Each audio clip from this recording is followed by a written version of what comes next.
saudara lihat di slide sebentar. Dua cabang kesesatan dalam kekristenan. Saya mau beritahu saudara, banyak sekali orang-orang, bahkan orang Kristen, membuat sebuah statement bahwa saudara ini sesat, gereja ini sesat, orang itu sesat, agama ini sesat, tetapi tidak punya semacam parameter. Kenapa dia mengatakan sesat? Ukurannya apa? Parameternya apa? Dan kadang-kadang orang Kristen hanya soal tata ibadah lalu saling menghakimi. Sesat. Orang Protestan menghakimi Pantekosta karena tepuk tangan dan bermusik lengkap. Wah, itu aliran sesat. Orang Pantekosta juga balik membalas. Orang Protestan itu nggak punya Roh Kudus, ya, dan menghakimi dengan luar biasa. Nah, saudara, saya mau kasih tahu, ternyata kesesatan itu, saudara-saudara, dalam kekristenan hanya dua cabangnya. Dua dimensi saja kesesatan itu. Itu Anda mesti tahu ini. Ya, karena kalau tidak nanti Anda melihat aliran tertentu pakai baju hitam-hitam, pakai toga, Anda bilang, wah, itu baju persis siapa itu temannya Santa Claus? Suatu pit. Ya. Tapi kalau Anda lihat yang putih-putih semua, Anda bilang, waduh, kayaknya kembarannya pocong. Dan kalau kadang-kadang masalah busana saja orang saling menghakimi. Masalah tata ibadah paling sering orang saling menghakimi satu dengan yang lain. Terus bagaimana sih ukurannya? Bagaimana sih kita tahu bahwa seseorang atau sekelompok orang atau satu institusi itu tersesat? Bagaimana? Nah, ini sebabnya pelajaran ini menjadi sangat penting, karena supaya Anda sendiri tahu kalau Anda itu benar atau tidak tersesat. Atau sebaliknya, Anda tahu bahwa Anda itu sedang tersesat, dan Anda juga tidak sembarangan mengatakan orang tersesat, karena Anda harus memberikan pertanggungjawaban kepada dunia, apalagi ketika Anda membuat penghakiman.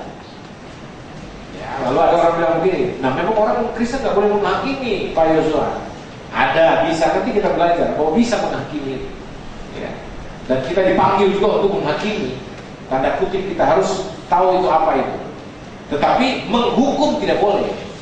Ya, kalau menghakimi dalam pengertian memberikan pernyataan, ini salah, ini gak benar, kamu itu salah, itu harus jelas. Itu kita ajarkan seperti itu. Tetapi ingat, ukuran yang kamu pakai akan dipakaikan juga mengukur Anda. Gitu, oke? Baik, kita lihat di atas ini ya. Dua cabang kesesatan dalam kekristenan. Ternyata kesesatan dalam kekristenan itu hanya dua cabangnya.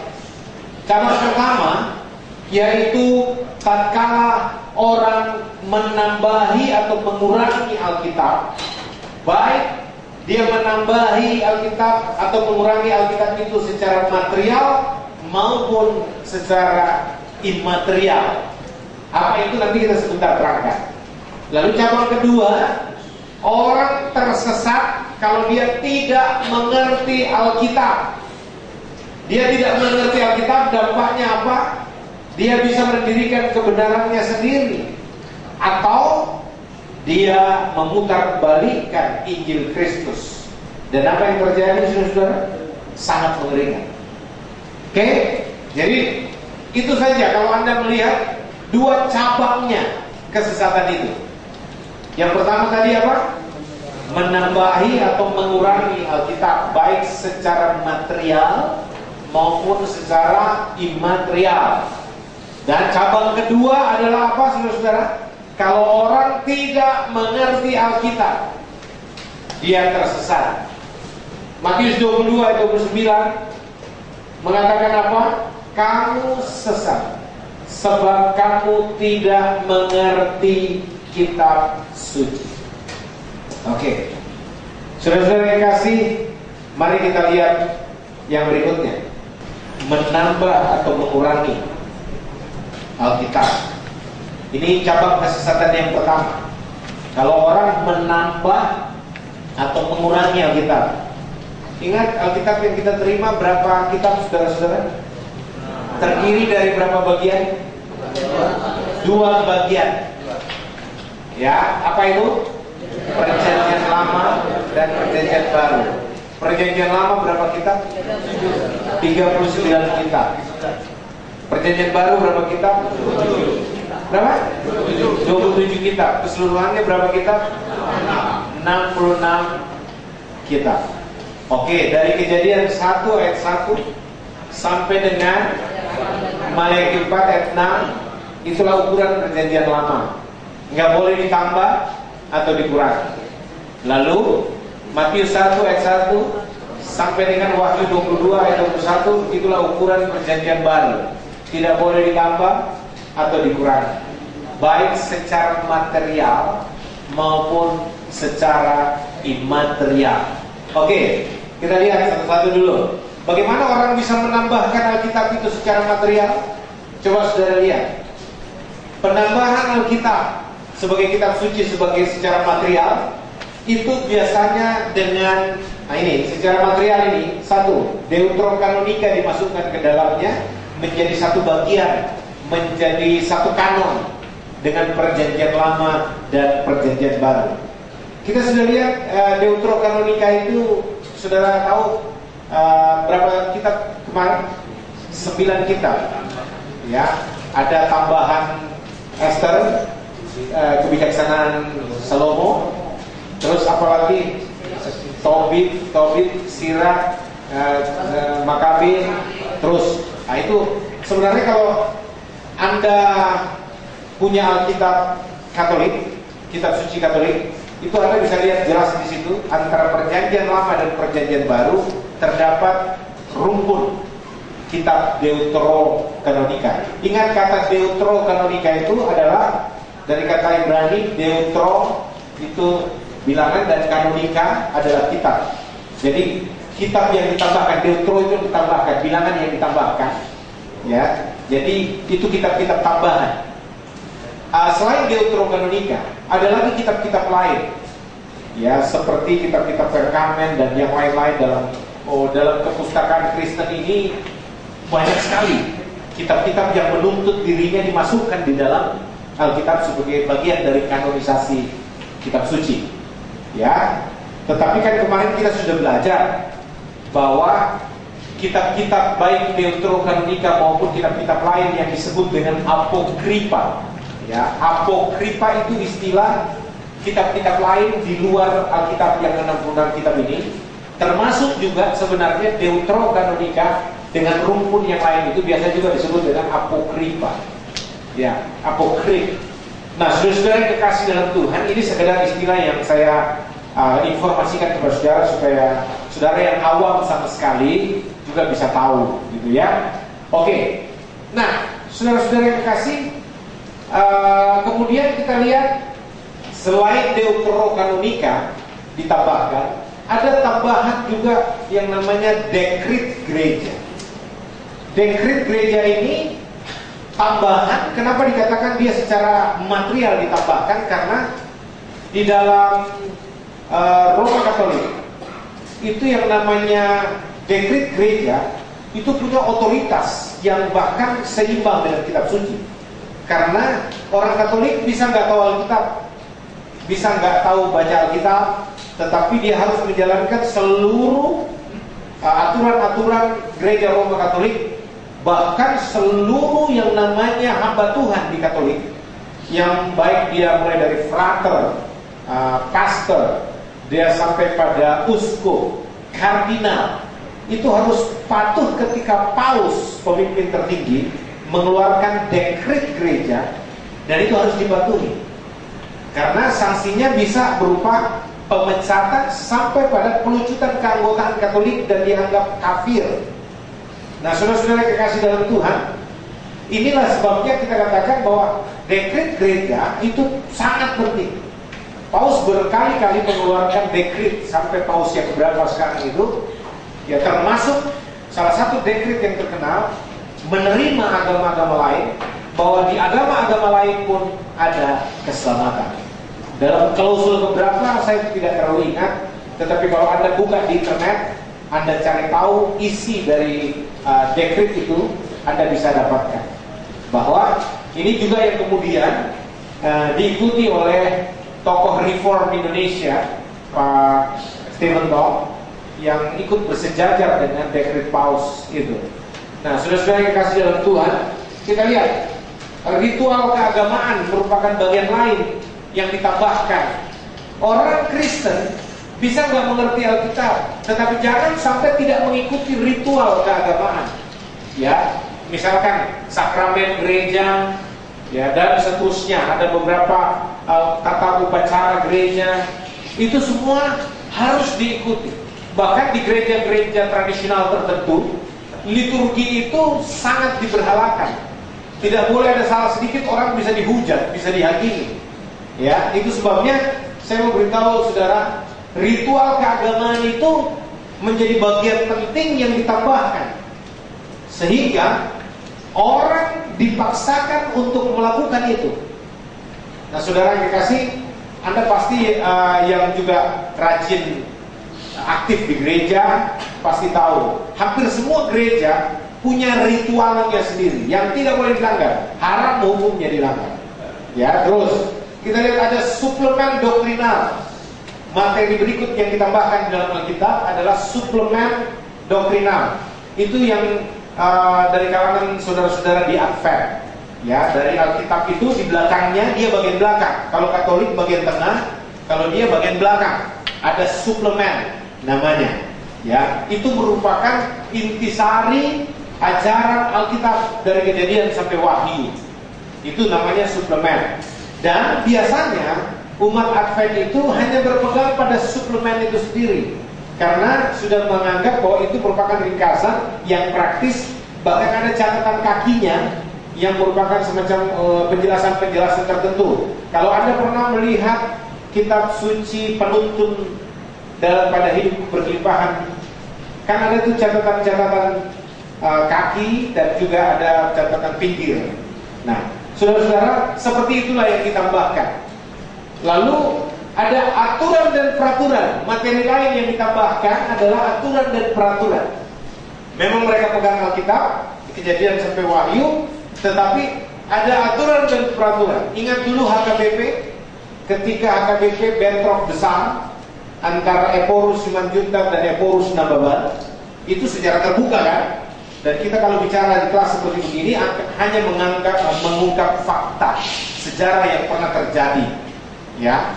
Lalu kemudian HKBP membuat aturan dan peraturan. HKBP aturan dan peraturan. Ingat itu ya. Dan pendeta bisa dipecat, bahkan Korhanger apa segala namanya itu bisa dipecat kalau tidak mengikuti aturan dan peraturan HKBP. Ya, banyak, bahkan Geming juga pernah membuat aturan peraturan yang memungkinkan pendeta-pendeta mereka dipecat kalau tidak mengikuti aturan dan peraturan itu, dibandingkan pendeta itu tidak melakukan firman Tuhan. Ya, saudara-saudara yang kasih, lihat lagi, ada tambahan apa lagi? Upacara adat istiadat. Saya lama di Tanah Toraja, pelayanan misi hampir seluruh Tanah Toraja, sama istilahnya daerah Sumatera Utara, hampir Sudeo Tanah Batak, istilah bahasa Ibrani-nya, hampir semua Tanah Batak saya jalani. Bahkan orang Batak banyak tidak keliling di daerah-daerahnya, tapi saya keliling hampir di seluruh Tanah Batak. Bahkan saya pernah menjadi guide orang Batak, tetapi tidak pernah ke Samosir. Ya, saya guide-nya. Saya keliling Samosir itu dan saya kasih tahu tempat-tempat ini. Nah, saudara-saudara yang kasih, adat istiadat itu merupakan penambahan yang sangat signifikan bagi gereja-gereja suku. Ya, kalau saya bicara begini, sama sekali tidak ada nuansa pendiskreditan, tapi kita hanya mengangkat fakta untuk kita belajar, tahu, dan nanti kita bisa menggalami. Amin, saudara. Nah, yang kalau kita lihat bahwa adat istiadat itu juga menjadi penambahan karena begini, terutama di gereja Toraja. Gereja Toraja itu adalah gereja yang waktu masih zaman saya ada di sana, itu gereja Toraja itu bahkan untuk mentahbiskan seorang menjadi pendeta itu harus diadati. Kalau dia tidak diadati, imam adat Tomina itu tidak menumpangkan tangan buat dia, kependetaan itu tidak diakui. Bahkan saya mau kasih tahu, adat istiadat itu ditambahkan begitu luar biasa. Kalau misalkan ada pesta di sana, yang namanya pesta itu orang mati.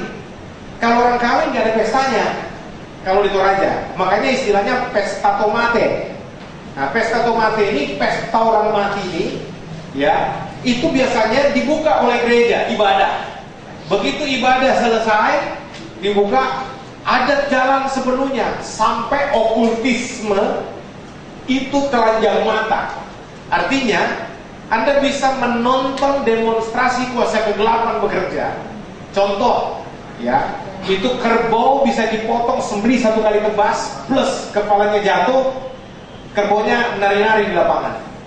Ya, dan saudara-saudara, banyak sekali, bahkan dulu kala, memang saya juga masih dapatkan, tapi saya tidak lihat langsung karena saya dilarang masuk di arena itu. Orang bisa menjalankan mayat ke kuburannya. Lalu yang paling saya pernah dapatkan berdua sama istri saya ketika penguburannya. Di sana tidak ada kuburan datar gitu, saudara, tanah datar kayak kuburan-kuburan. Mayat-mayat mereka di tanah Toraja itu dikuburkan dalam liang-liang batu. Jadi mereka sudah menggali gunung-gunung untuk bikin kuburan. Dan itu tempatnya tinggi. Dan saudara-saudara, kadang-kala terjadi upacara demonstratif di mana mereka menguburkan mayat dengan satu imam yang punya kesaktian dijaya, gitu, kesaktian mantraguna begitu.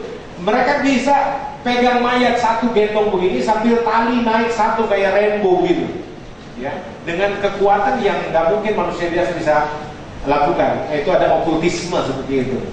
Nah, saudara yang dikasih, upacara adat istiadat di beberapa daerah, bahkan mayoritas Kristen pun itu sangat berpengaruh.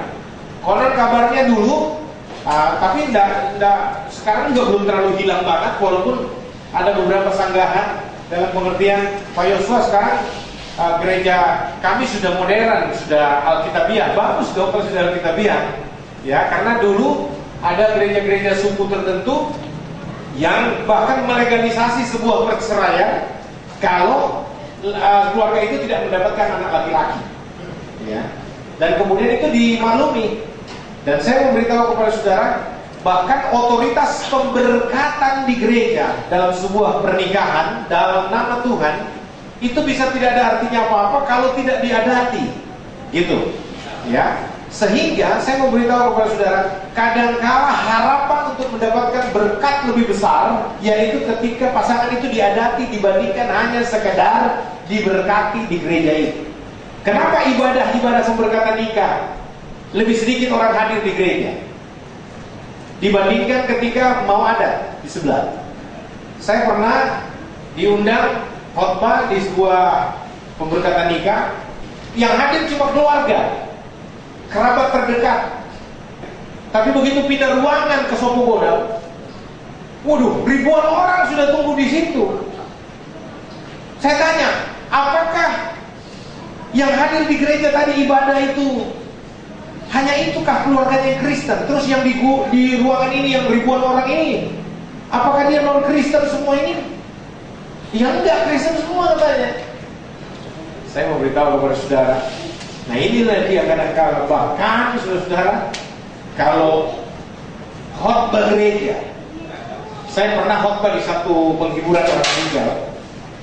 Cuma karena setelah pelayanan ini ada adat, lalu kemudian saudara-saudara, saya ingat persis, saya baru khotbah 5 menit sudah diributin. Sudahlah, itu khotbahnya mau berhenti aja lah. Saya nggak bermain. Udahlah, ini kita mau adat ini, jam berapa ini katanya? Waduh, saya bilang kurang ajar banget. Katanya beradat. Beradat apa ini kalau begini modelnya? Masa pemberitaan firman Tuhan bisa diteriakin? Dan saya ingin katakan kepada saudara, banyak orang mengaku-ngaku beradat, padahal dalam beradat. Ya, karena apa? Mestinya otoritas firman Tuhan, ibadah itu jauh lebih diunggulkan dibandingkan sekedar apa?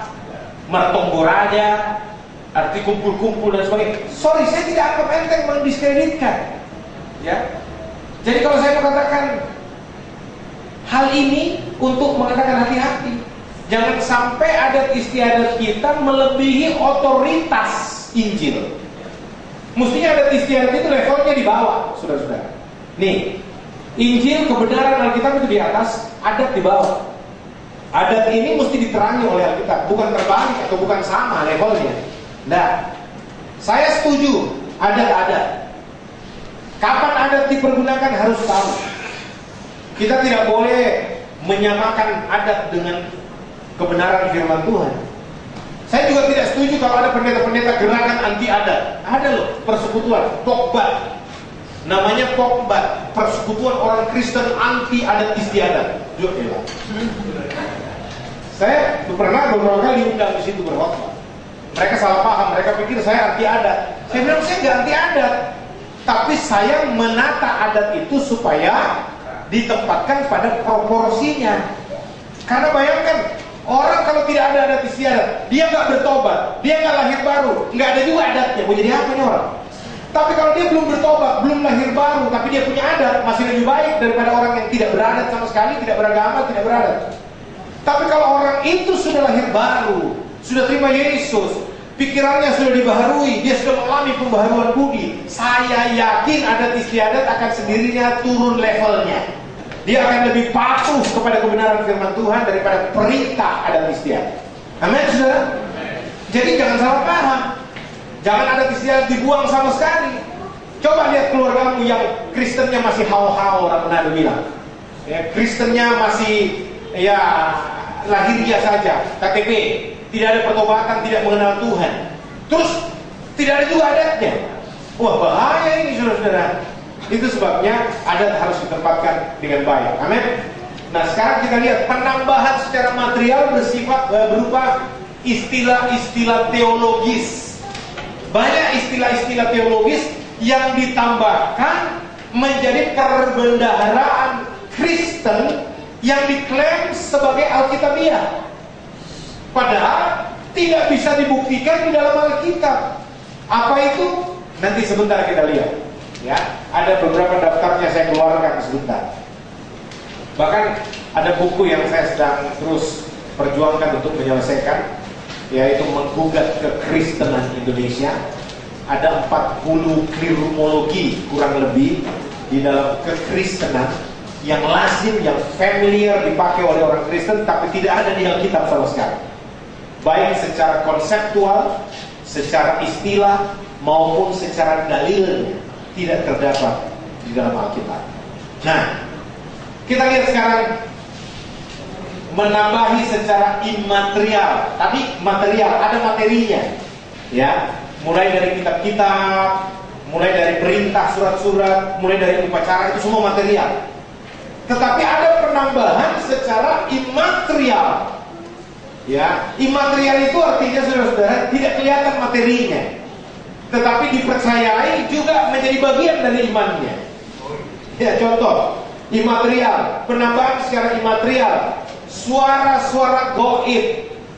Dia percaya Alkitab, baca Alkitab, tapi dia juga masih suka dengar suara-suara gaib. Ya, yang diklaimnya sebagai suara Tuhan. Nah, hati-hati loh saudara-saudara. Banyak yang begini-begini nih orang Kristen gaib. Ya, dia Kristen, tetapi masih dengar suara-suara Tuhan tanda kutip. Ya, saudara-saudara, nanti kita lihat apa itu. Terus ada tambahan juga tuntunan para santo dan santa. Ini biasanya banyak di kalangan-kalangan saudara kita Roma Katolik Ortodoks yang sudah modern, kayaknya nggak terlalu lagi seperti ini. Ya, ada yang sangat-sangat ortodoks yang masih percaya tuntunan selain Alkitab. Para santo atau santa itu adalah orang-orang kudus tanda kutip yang sudah meninggal lama, tapi diyakini rohnya masih diizinkan Tuhan untuk pergi sewaktu-waktu menguatkan umat Tuhan. Seperti itu.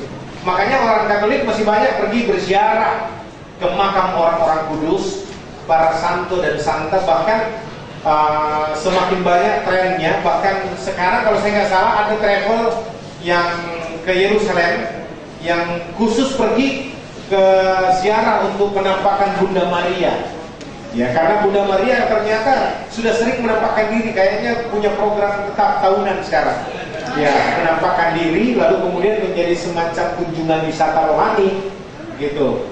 Ya, saudara-saudara yang kekasih, ada lagi orang percaya baca Alkitab, belajar Alkitab, tetapi dia masih percaya mitos keagamaan gitu. Mitos keagamaan itu banyak, saudara-saudara kan? Saudara-saudara misalkan siapa yang masih, kalau ada keluarga yang meninggal masih memperingat ada ibadat 3 hari, 7 hari, 40 hari, 100 harinya. Nah, saya mau tanya, di mana di Alkitab itu ada upacara 3 hari, 7 hari, 40 hari, 100 hari? Bahkan orang Kristen masih percaya juga.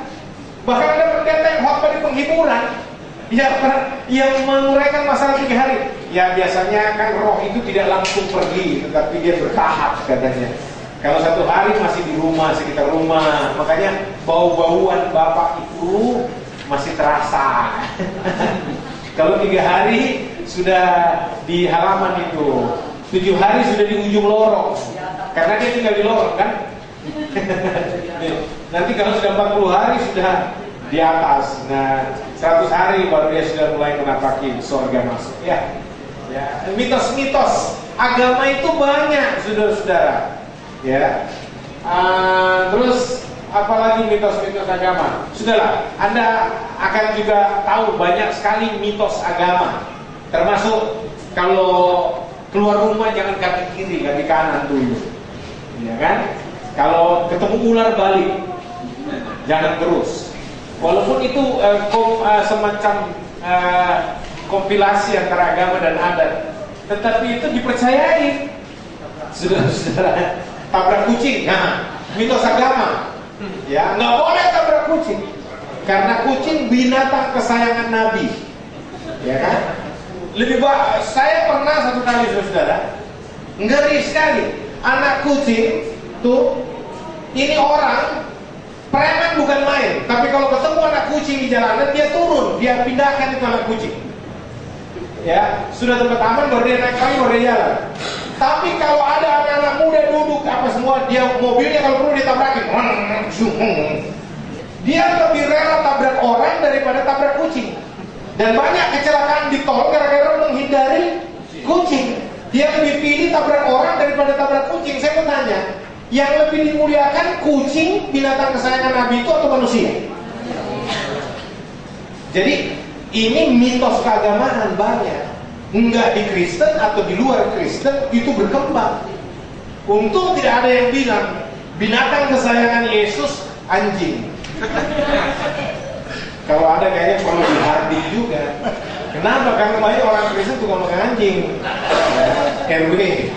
Oh, tidak ada. Ya. Nah, saudara-saudara, banyaklah mitos-mitos keagamaan, terutama tentang prediksi akhir zaman dan seterusnya ya. Oke. Lalu yang berikutnya, dia percaya kitab suci, tapi masih percaya penampakan Mesias. Yang paling keren dulu kan, penampakan yang paling heboh itu di Keramat 5. Keramat 5 ini sebelah sini, saudara. Wah, sampai orang kan pada berbondong-bondong datang Keramat 5. Pertanyaannya, Yesus menampakkan diri di Keramat 5 ngapain? Ternyata di sana banyak orang menantu jual RW. Cukup mengganggu, karena itu jalanan macet, orang ngomel, orang ribut. Baru orang kayak kesurupan setan saya lihat tuh. Tuh Yesus sedang nangis, air matanya, aduh lihat tuh Pak, gini-gini dan sebagainya, katanya didramatisasi. Ya, Yesus di gereja Papua, Yesus di penampakan Yesus. Saya mau kasih tahu, hati-hati. Yesus tidak lagi menampakkan diri seperti itu. Jadi jangan ada buru-buru penampakan Yesus dan sebagainya, kejar-kejar itu. Enggak perlu. Ngapain Yesus menampakkan diri lagi, sedangkan dia ada di dalam dirimu? Halo, saya mau tanya, Yesus ada di sorga atau ada di hatimu? Yesus ada di hati orang percaya. Dan kalau dia ada di dalam kita, ngapain mau lihat penampakan-penampakan?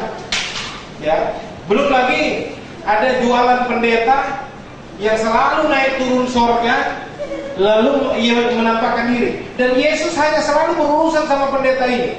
Tiap minggu traveling sorga bolak-balik Jakarta hanya untuk menampakkan diri kepada pendeta yang sakti mandraguna ini. Ya, saya mau kasih tahu kepada saudara, mau dia pendeta luar negeri, dalam negeri, tengah-tengah negeri, kalau orang mengatakan bahwa dia melihat Yesus, menampakkan diri dan sebagainya, hanya ada dua. Kalau bukan Paulus yang bohong, dia yang bohong.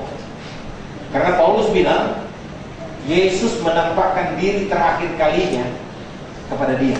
Itu tertera begitu di Alkitab. Setelah itu Yesus tidak lagi menampakkan diri.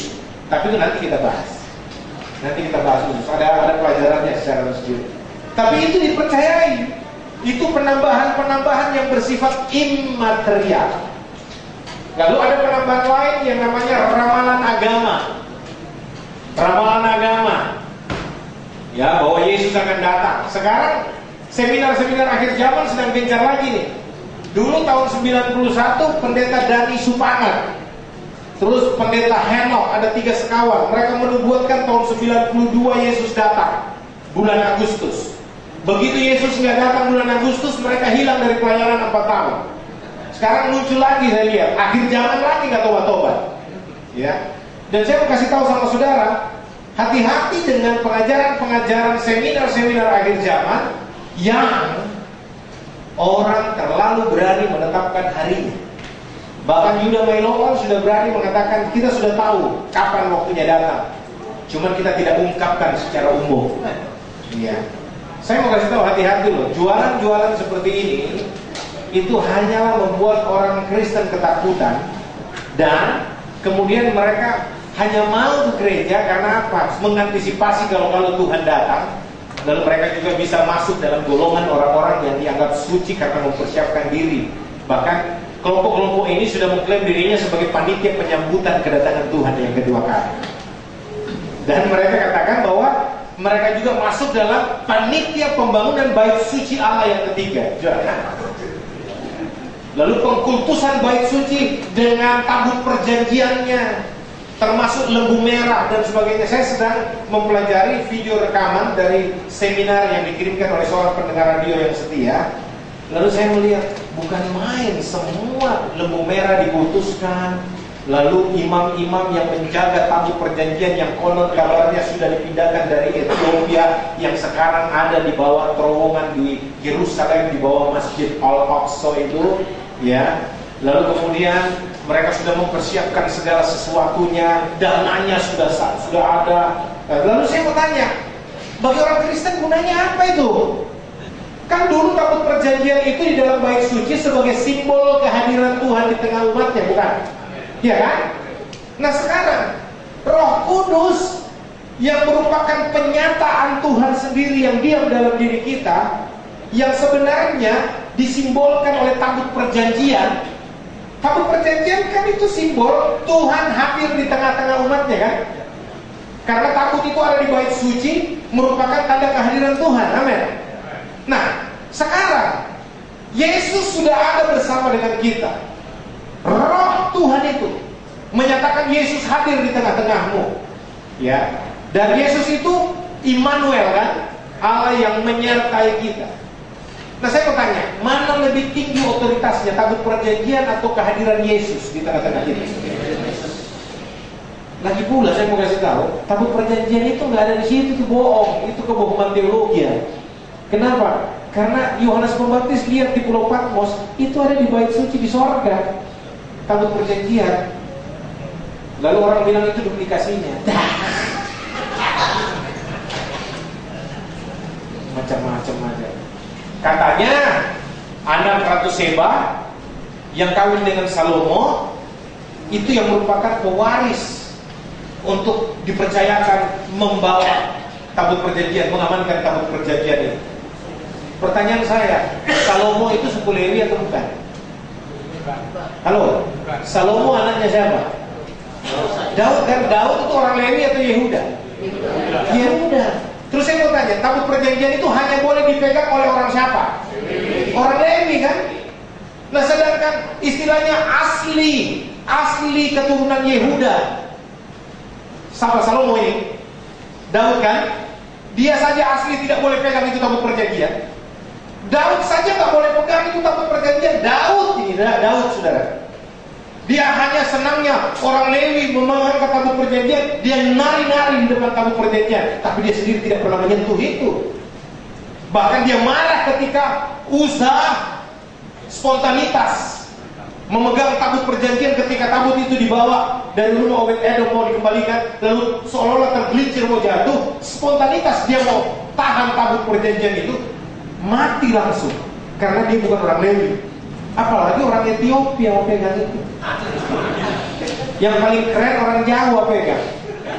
Karena konon kabarnya di gerejanya Petrus Agung di Semarang, tabut perjanjian itu ada di sentrum, di Holy Stadium. Itu Petrus Agung akui bahwa itu tabut perjanjian yang asli ada di Semarang sekarang. Iin Cipto, Petrus Agung dengan Teresia AG. Ini saya nggak menjelekkan, karena apa? Sini terbuka luas. Di Radio Prestasi dulu itu konfrontasi habis kita. Karena apa? Saya dipecat dari Radio Prestasi gara-gara orang bertanya, Pak Yosua, apakah betul tabut perjanjian sudah ada di Semarang atau tidak? Saya langsung bilang di radio, sesat. Waktu saya bilang sesat, 2 minggu kemudian surat pemberhentian siaran kalam on air di Prestasi. Kenapa? Karena ternyata yang punya Prestasi itu 3 orang ini, sahamnya besar. Pendeta Petrus Agung, Iin Cipto, Teresia AG, dan stakeholder kabarnya Yohanes itu yang mengelola Prestasi itu hanya mengatakan Pak Yosua terlalu ini, jangan terlalu keras Pak. Kita juga suka belajar, tetapi Bapak terlalu keras, apalagi disenggol-senggol bos. Ya sudah, akhirnya kita berhenti. Ya nggak apa-apa. Tapi saya nggak percaya loh bahwa orang Lewi itu sudah punya keturunan orang Jawa Tengah. Ya. Orang Batak aja yang mirip-mirip Yahudi nggak bisa pegang tabut perjanjian, apalagi wong Jawa. Halo. Ya.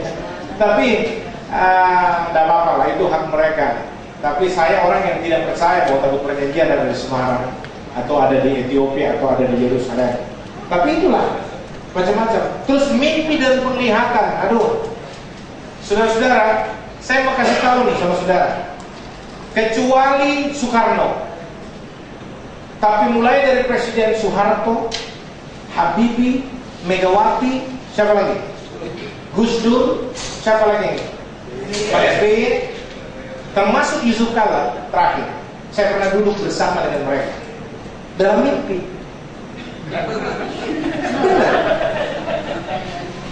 Saya mimpikan mereka semua. Dalam mimpi saya, semua presiden ini saya juga heran, kenapa saya mimpi semua presiden ini.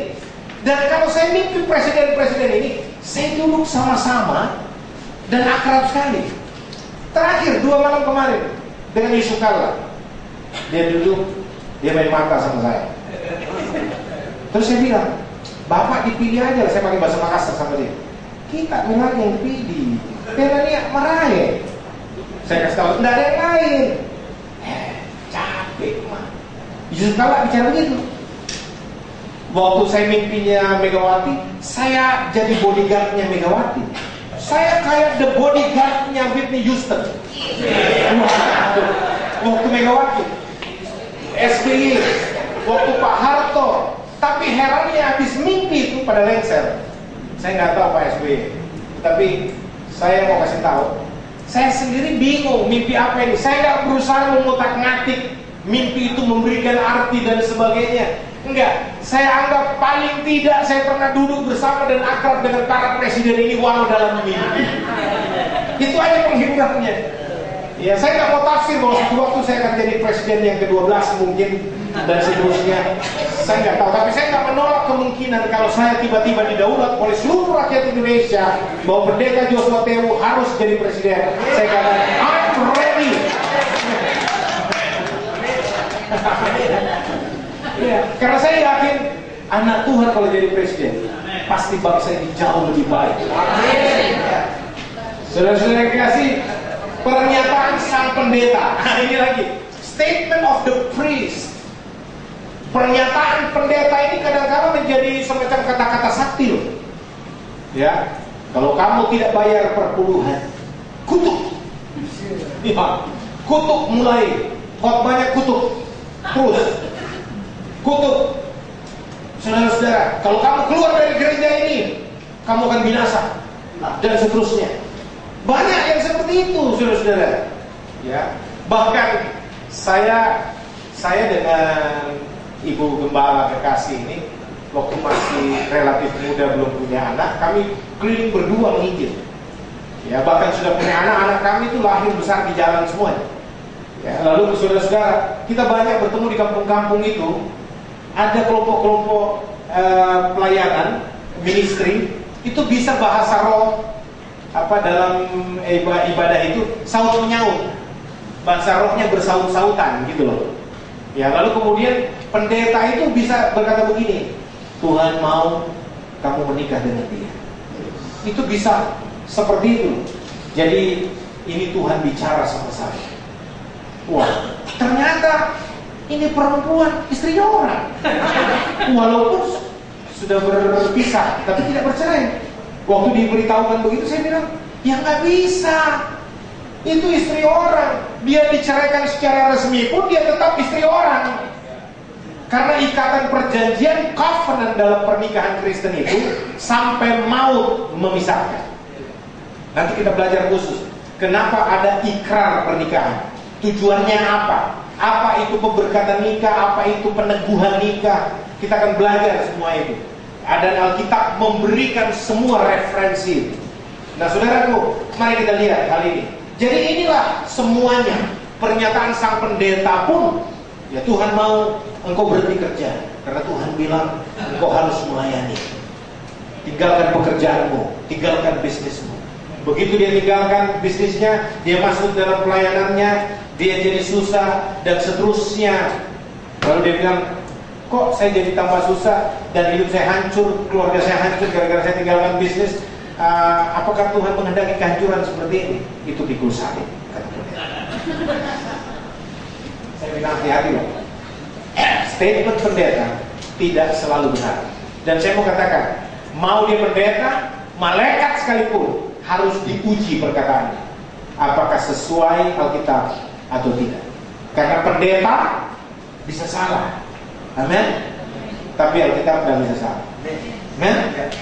Oke, menambah atau mengurangi Alkitab. Sekarang kita masuk mengurangi Alkitab. Tadi menambah secara material maupun secara imaterial. Sekarang mengurangi. Adakah orang Kristen yang berusaha mengurangi? Ada. Ya. Meniadakan kitab perjanjian baru.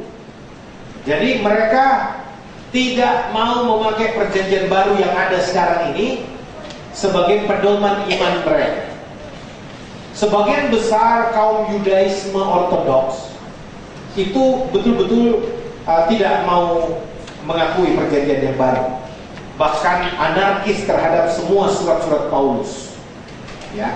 Dan saya memberitahu kepada saudara bahwa orang-orang Yahudi sekarang juga tetap tidak mau menerima perjanjian yang baru ini. Karena mereka mengatakan Yesus belum datang. Mereka masih menantikan kedatangan Mesias yang kedua kali. Nah, terus ada yang mengurangi secara redaksional. Mengurangi secara redaksional artinya mereka tidak mau mengaminkan yang terredaksi itu. Apa yang ada di Alkitab. Kadang-kala itu disembunyikan, tidak pernah dibahas. Kalangan tertentu tidak pernah mau mengajarkan, apalagi membawa orang pada pengalaman lahir baru, be born again, dalam Yohanes 3 contohnya. Ya. Ada orang-orang yang mengingkari secara redaksional, bahkan mengurangi secara redaksional. Ada gereja-gereja tertentu juga ada. Terus mengurangi secara imaterial. Apa itu? Mengingkari kitab perjanjian lama. Dia nggak buang perjanjian lama, tetapi perjanjian lama tidak bisa dipakai menjadi dasar iman, hanya perjanjian baru. Ya, saya mengatakan kepada saudara, keseluruhan Alkitab, perjanjian lama dan perjanjian baru adalah dasar jemaat Tuhan. Karena dalam Efesus pasal 2 ayat 19 sampai 20 dikatakan, jemaat dari Allah yang hidup itu dibangun di atas dasar apa? Para rasul, ajaran para rasul, dan para nabi, nubuatan para nabi, dengan Kristus Yesus sebagai batu penjuru. Jadi kalau Anda mau mengatakan perjanjian lama sudah tidak bisa dipakai, hanya perjanjian baru, Efesus 2 coret, buang. Itu tidak bisa. Lalu dikatakan imaterial, mengurangi secara imaterial, mengingkari secara redaksional. Banyak pengingkaran secara redaksional. Ada menambah secara redaksional, ada mengurangi. Menambah istilah-istilah teologi yang ditambahkan, tapi tidak ada di Alkitab, ditambahkan masuk. Tetapi sebaliknya ada juga yang mengurangi secara redaksional. Ya, walaupun dia tidak hapus. Misalkan kata Yesus, kata Allah, ya, itu bahkan secara redaksional orang buang kan, lalu kemudian menambahkan yang lain. Tetapi saudara-saudara yang kasih, ada yang tidak mau buang. Tetapi kalau dia baca, ketemu kata Allah, dia gak baca itu, dia ingkari. Kata Allah dia gak baca, dia ganti dengan kata Elohim, Tuhan, dan seterusnya, Yahweh. Dan nanti kita belajar, Pak Chen juga akan mengungkapkan bahwa sesungguhnya tidak ada kata Yahweh, yang ada 4 huruf mati, YHWH. Tetapi orang-orang kemudian menambahkan huruf vokal ke dalamnya untuk memudahkan pengucapannya.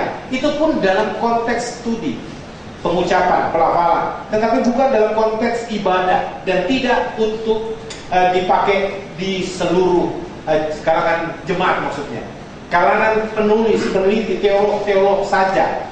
Karena dalam rangka mereka memberikan semacam penerjemahan yang tepat, seperti itu. Tetapi yang sesungguhnya YHWH itu merupakan inisial nama Allah yang tidak untuk dinyatakan secara umum, apalagi untuk dinyatakan sebagai pokok keselamatan. Nanti di perjanjian baru itu baru dinyatakan. Tapi nanti kita bahas itu dalam doktrin tentang kealahan yang alkitabiah. Apakah kata Allah itu masih alkitabiah atau tidak? Nanti di sini Anda dibukakan semua. Ya. Apakah kata Allah yang kita pakai di Alkitab sama dengan kata Allah yang dipakai di Al-Quran atau di kitab suci yang lain? Nanti kita bahas semua satu-satu, saudara. Oke, inilah yang dibilang mengurangi secara material maupun secara imaterial. Paling tidak ini informasi buat Anda bahwa ada orang-orang Kristen yang menambah Alkitab secara material maupun secara imaterial. Ada juga yang mengurangi secara material maupun secara imaterial. Ada. Dan saya mau kasih tahu, mereka masuk di dalam apa, saudara-saudara, kategori orang yang tersesat pada dimensi yang pertama. Jadi cabang kesesatan yang pertama atau dimensi kesesatan pertama dalam kekristenan adalah menambah atau mengurangi Alkitab, baik secara material maupun secara imaterial. Amin, saudara? Oke, Anda sudah tahu ini ya. Kita lihat berikutnya. Jadi ini kesimpulannya, Anda lihat ada yang menambah secara material, imaterial, dan ada yang mengurangi secara material maupun imaterial. Oke, saya mau ajak saudara pindah bahan. Kita lihat sekarang yang cabang kedua. Itu adalah tidak mengerti Alkitab. Matius 22:29 berkata apa? Yesus berkata kepada mereka, kamu sesat justru karena kamu tidak mengerti kitab suci maupun kuasa Allah, gitu. Betul Pak? Matius 22:29 bunyinya apa? Yesus menjawab, kamu sesat sebab kamu tidak mengerti kitab suci maupun kuasa Allah. Kamu sesat karena kamu tidak mengerti kitab suci maupun kuasa Allah. Jadi yang mengatakan bahwa orang itu tersesat kalau tidak mengerti kitab suci siapa? Yesus. Ingat loh, bukan Joshua Teu, Yesus. Jadi kita pakai tidak mengerti Alkitab, itu sesat, dan Yesus yang bilang itu. Amin, saudara. Nah, terus yang berikutnya, saudara-saudara, memutarbalikkan. Jadi tidak mengerti kitab suci itu ada dua sub cabangnya di bawah. Orang bisa memutarbalikkan Injil Kristus karena dia tidak mengerti Alkitab. Bagaimana prosesnya itu nanti kita lihat. Terus ada juga orang bisa mendirikan kebenaran sendiri karena tidak mengerti Alkitab. Jadi dua ini berbahaya sekali, Pak. Orang baca Alkitab nih, orang yang tidak mengerti Alkitab bukan tidak baca Alkitab loh. Baca, bukan tidak belajar. Mungkin sekolah teologi lagi, sekolah Alkitab. Tetapi persoalannya tidak mengerti. Apa ada yang seperti begitu? Baca. Coba Galatia 1 ayat 6 sampai 9. Galatia pasal 1 ayat 6 sampai 9. Coba kita lihat. Galatia 1 ayat 6 sampai 9. Demikian firman Tuhan. Aku heran bahwa kamu begitu lekas berbalik daripada Dia yang oleh kasih karunia Kristus telah memanggil kamu dan mengikuti suatu Injil lain. Nih, mengikuti suatu Injil lain. Jadi ada Injil lain loh. Apa itu Injil lain? Yang sebenarnya bukan Injil. Terus hanya ada orang yang mengacaukan kamu dan bermaksud untuk memutarbalikkan Injil Kristus. Tetapi sekalipun kami atau seorang malaikat dari surga yang memberitakan kepada kamu suatu Injil yang berbeda dengan Injil yang telah kami beritakan kepadamu, terkutuklah ia, seperti yang telah kami katakan dahulu. Sekarang katakan sekali lagi, jikalau ada orang yang memberitakan kepadamu suatu Injil yang berbeda dengan apa yang telah kamu terima, terkutuklah dia. Luar biasa. Jangankan kami para rasul, malaikat yang turun dari surga. Jangan bicara yang keluar dari neraka, yang turun dari surga pun, kalau sampai mereka memberitakan Injil yang berbeda dengan apa yang sudah kami sampaikan sebagai hamba Tuhan, terkutuklah dia. Gak peduli dia mereka, apalagi cuma pendeta. Luar biasa kerasnya. Nah, apa yang dimaksud? Aku heran bahwa kamu begitu lekas berbalik daripada Dia yang oleh kasih karunia Kristus telah memanggil kamu dan mengikuti suatu Injil lain. Perhatikan ini, Injil lain. Suatu Injil lain yang sebenarnya bukan Injil. Apa itu? Hanya ada orang yang mengacaukan kamu dan yang bermaksud untuk memutarbalikkan Injil Kristus. Jadi perhatikan baik. Injil lain itu adalah Injil Kristus yang dikacaukan pengertiannya dan yang diputarbalikkan maksudnya. Ini Injil lain. Kalau istilahnya orang bilang ada Injil lain, misalkan Injil Barnabas yang biasa dipakai di IAIN Hidayatullah, ya, atau di beberapa pesantren mereka pakai Injil Barnabas. Bahkan Insan Mogoginta, Yohanes Waloni, Bernard Nababan, semua ini mereka pegangannya Injil Barnabas lebih banyak. Syukur-syukur yang dari Al-Zaitun bertobat dan pegang Injil yang benar, ya, Pak Saifuddin. Nah, saudara-saudara yang kasih dalam Tuhan, saya mau kasih tahu Injil lah. Kalau cuma istilahnya Injil Barnabas, orang kasih lihat nih, wah ini Injil Barnabas, ada materinya, gampang kita tolak. Halo, kelihatan kan? Oh beda, bukan seperti Alkitab saya. Kita bisa tolak gitu loh. Dia bawa kitab suci lain, misalkan terjemahan Dunia Baru, terbitan Saksi Yehova, dan yang lain-lain, Mormon punya kitab. Itu materi, bisa dilihat. Bukan ini bukan Alkitab saya. Itu tolak gampang kan? Tapi yang paling ngeri kalau dia pegang Alkitab yang sama seperti Anda pegang, semua kata-katanya sama, lalu dia bacakan kepada saudara dan dia mengaku hamba Tuhan, dia mengaku pendeta, tetapi kemudian dia kacaukan pengertiannya dan dia putar balikkan maksudnya. Apalagi Anda tidak punya pengalaman membaca Alkitab firman Tuhan dan tidak mengerti, oh menjadi sasaran empuk penyesatan, saudara-saudara. Ini yang disebut Injil lain. Jadi Alkitab juga tetapi diputar balikkan maksudnya. Apa itu? Nanti saya mau kasih lihat sama saudara. Nah, apa dampaknya? Hanya ada orang yang mengacaukan dan memutarbalikkan Injil Kristus. Tetapi, wah itu, sekalipun kami atau seorang malaikat dari surga yang memberitakan kepada kamu suatu Injil yang berbeda dengan Injil yang telah kami beritakan kepadamu, terkutuklah dia.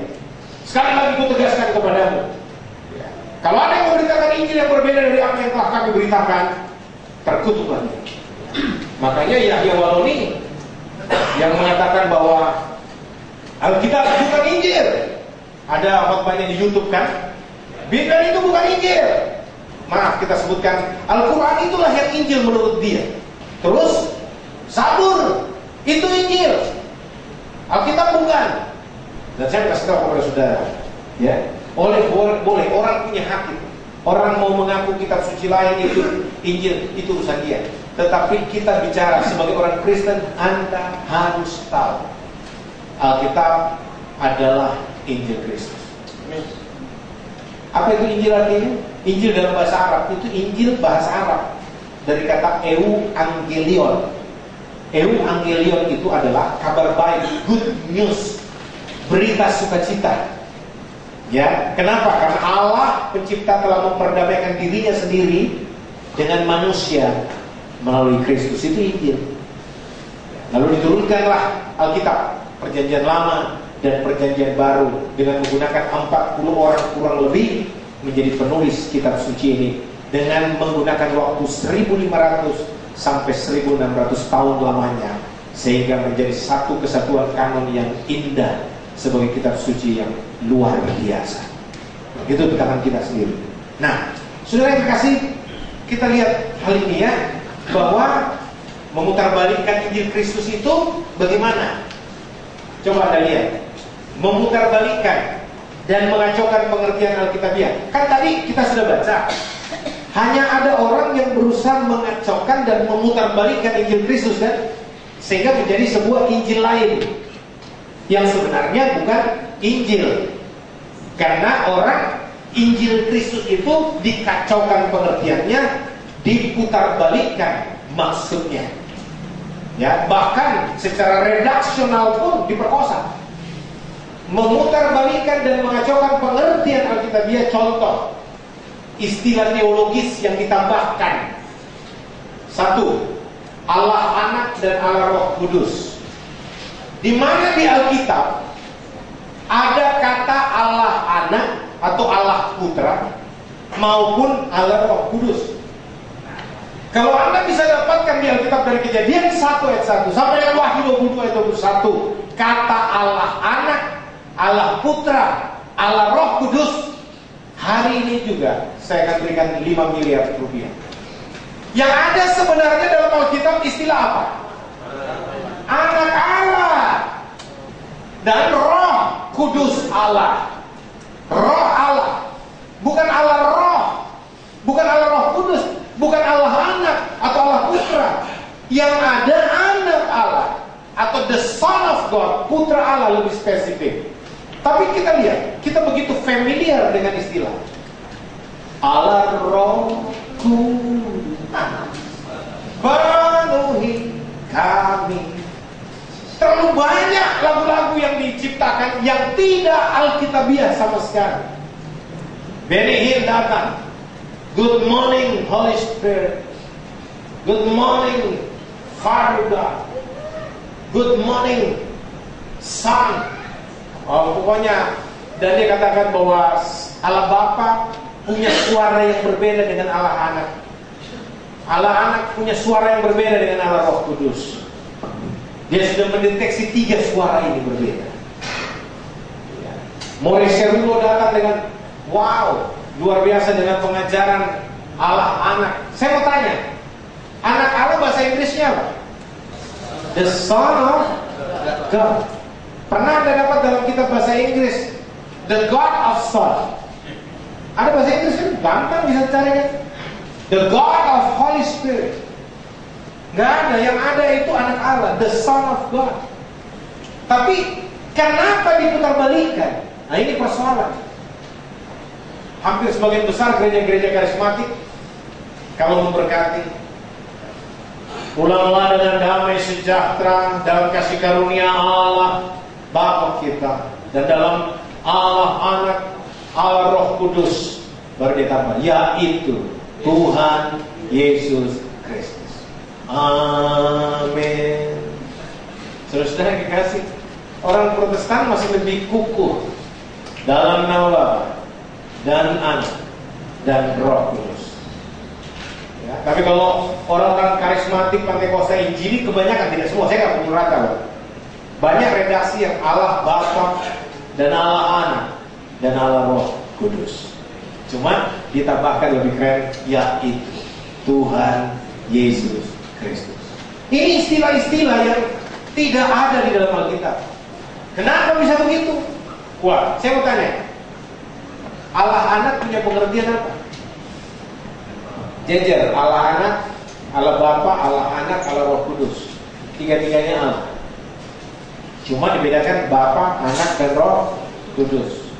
Makanya teori Tritunggal itu membuat kebingungan dunia begitu rupa, sehingga orang-orang sendiri juga terputar-putar di sekitar teori itu.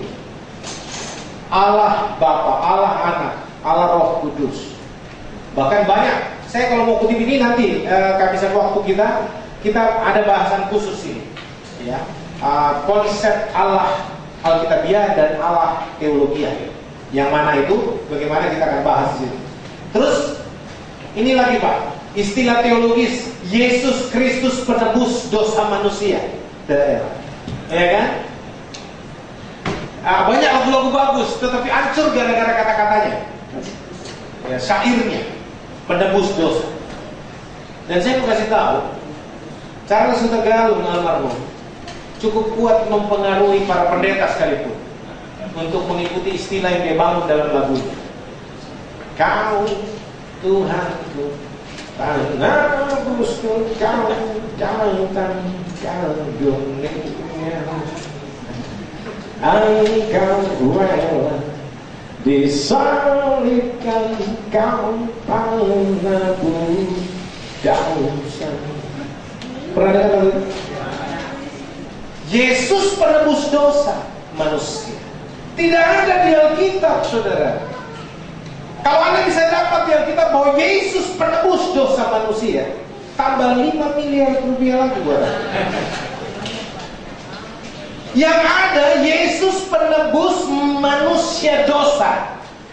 Jangan dibalik, bukan dosa manusia yang ditebus, tapi manusia dosa yang ditebus. Anda pernah ke Pegadaian? Siapa yang pernah ke Pegadaian? Wih, hebat. Itu malu-malu. Saya ini keluar masuk Pegadaian loh, saudara. Ya, kadang-kadang saya gade barang juga untuk bantu orang, kadang-kadang untuk kebutuhan sendiri, jujur aja lah. Ya, sehingga saya tahu di Pegadaian itu ada istilah tebus. Jadi misalkan begini, saya gadai handphone saya, Pak, 2 juta saya gadai ya, saya butuh uang. Oke, dia kasih uangnya. Habis itu ada orang lain datang, ya, lalu kemudian dia bilang, handphone ini berapa? Orang Pegadaian bilang begini, nggak dijual Pak. Loh, kok dipajang di situ?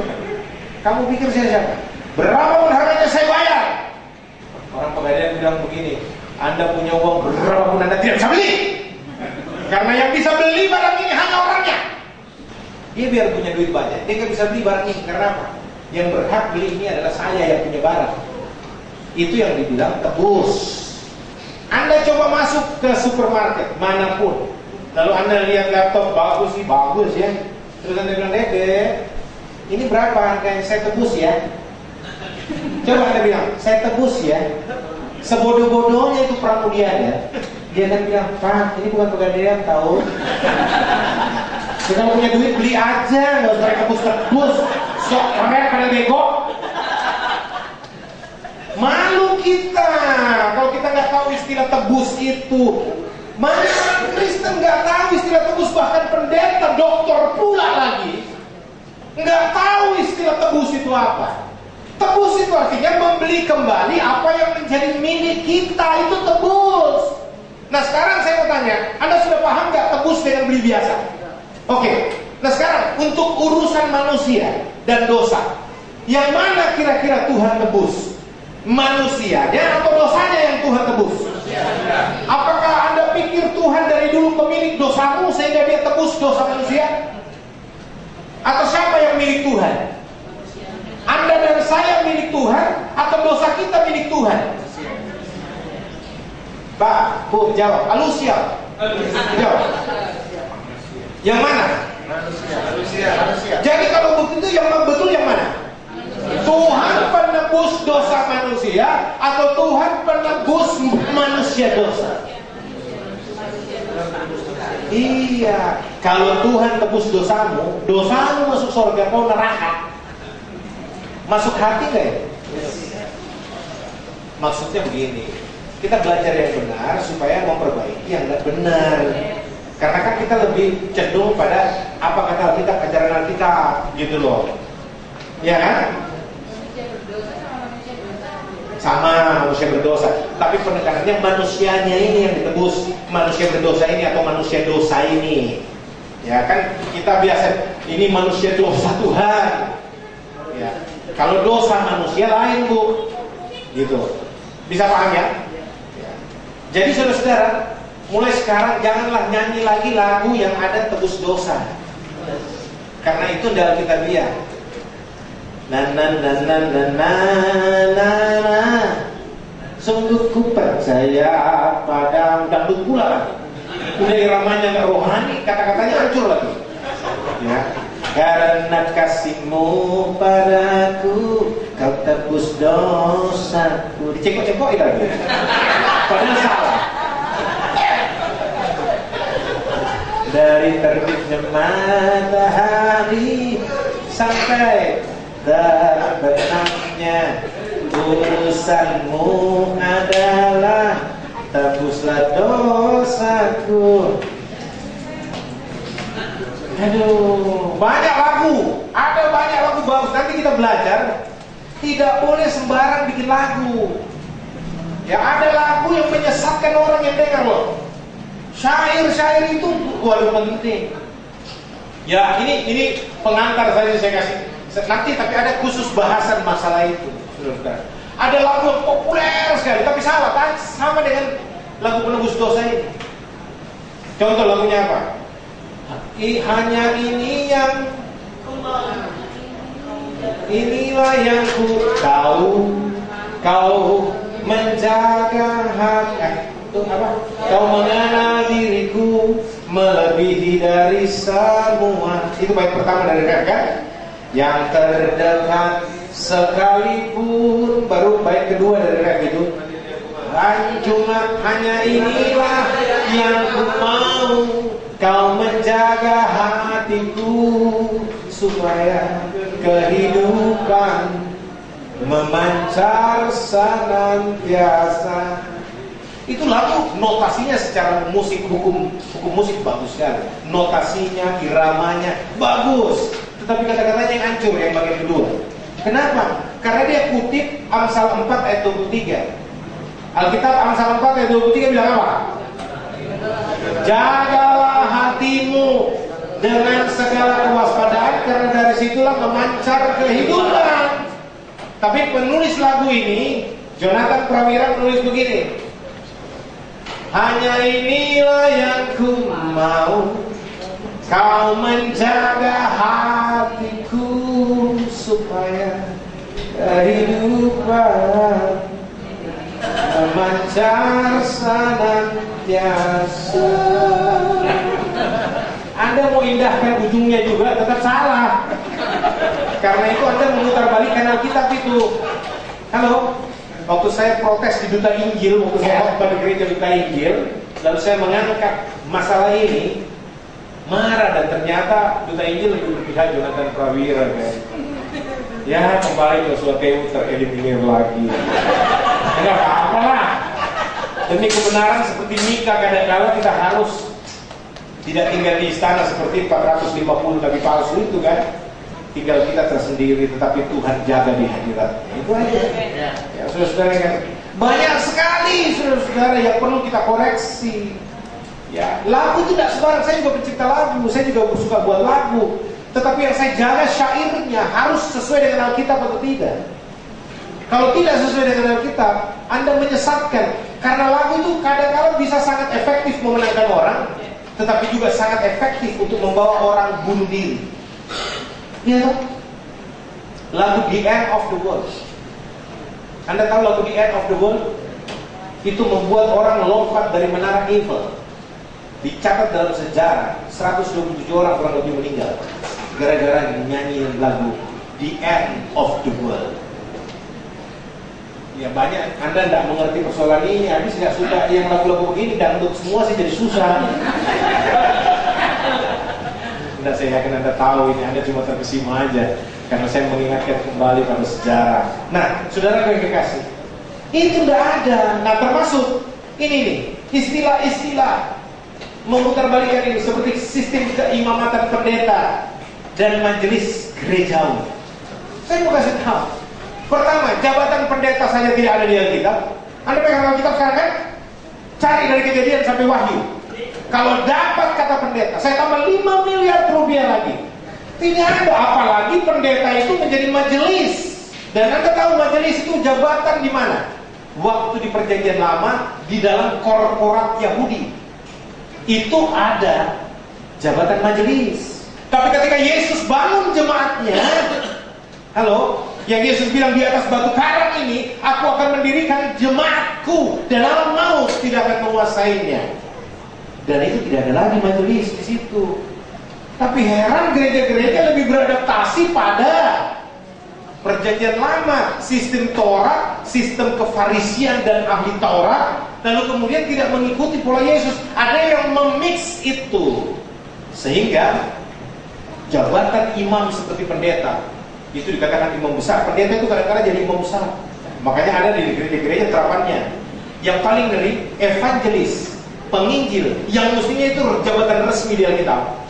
Itu jabatannya sangat rendah di dalam sinode gereja tertentu. Habis evangelis, naik pendeta pembantu, PDP. Habis pendeta pembantu, naik PDR, pendeta muda. Baru naik pendeta penuh.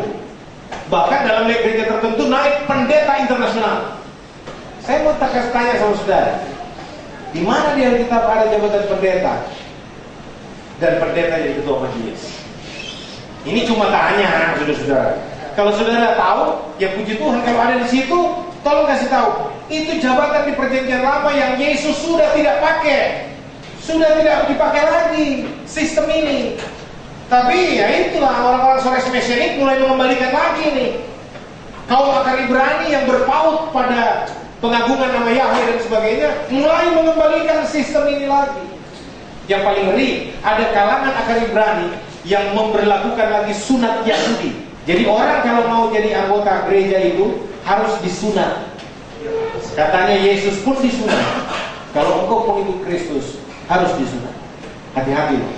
Ini banyak sekali. Majelis gerejawi, keimamatan pendeta, ini semua istilah teologis ini Pak, bukan istilah Alkitabiah. Terus ada lagi sebagai yang diurapi, ya, sistem keimamatan pendeta, majelis gereja, mereka ini sebagai yang diurapi atau hamba yang diurapi. Kita banyak kali menggunakan istilah yang diurapi itu dengan keliru. Kita nggak ngerti.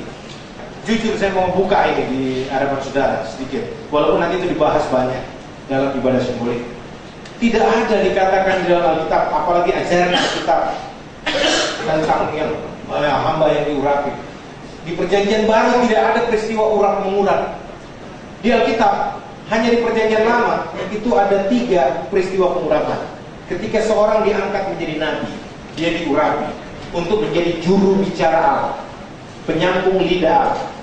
Diurapi artinya ketika dia dioles dengan minyak, ketika dia ditumpahkan tangan atau dia diurapi begitu, itu tanda bahwa kuasa Tuhan dinyatakan padanya sebagai orang kepercayaan Tuhan dengan tugas tertentu. Nabi sebagai penyambung lidah Allah.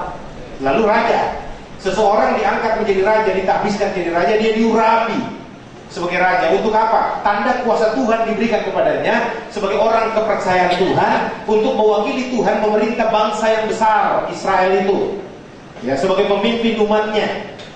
Terus yang terakhir diurapi apa? Imam besar, termasuk bait suci dan peralatan di bait suci itu semua diurapi karena satu paket dengan pengurapan imam. Karena alat-alat kerjanya harus dikuduskan semua. Lain dari 3 peristiwa pengurapan ini, tidak ada pengurapan.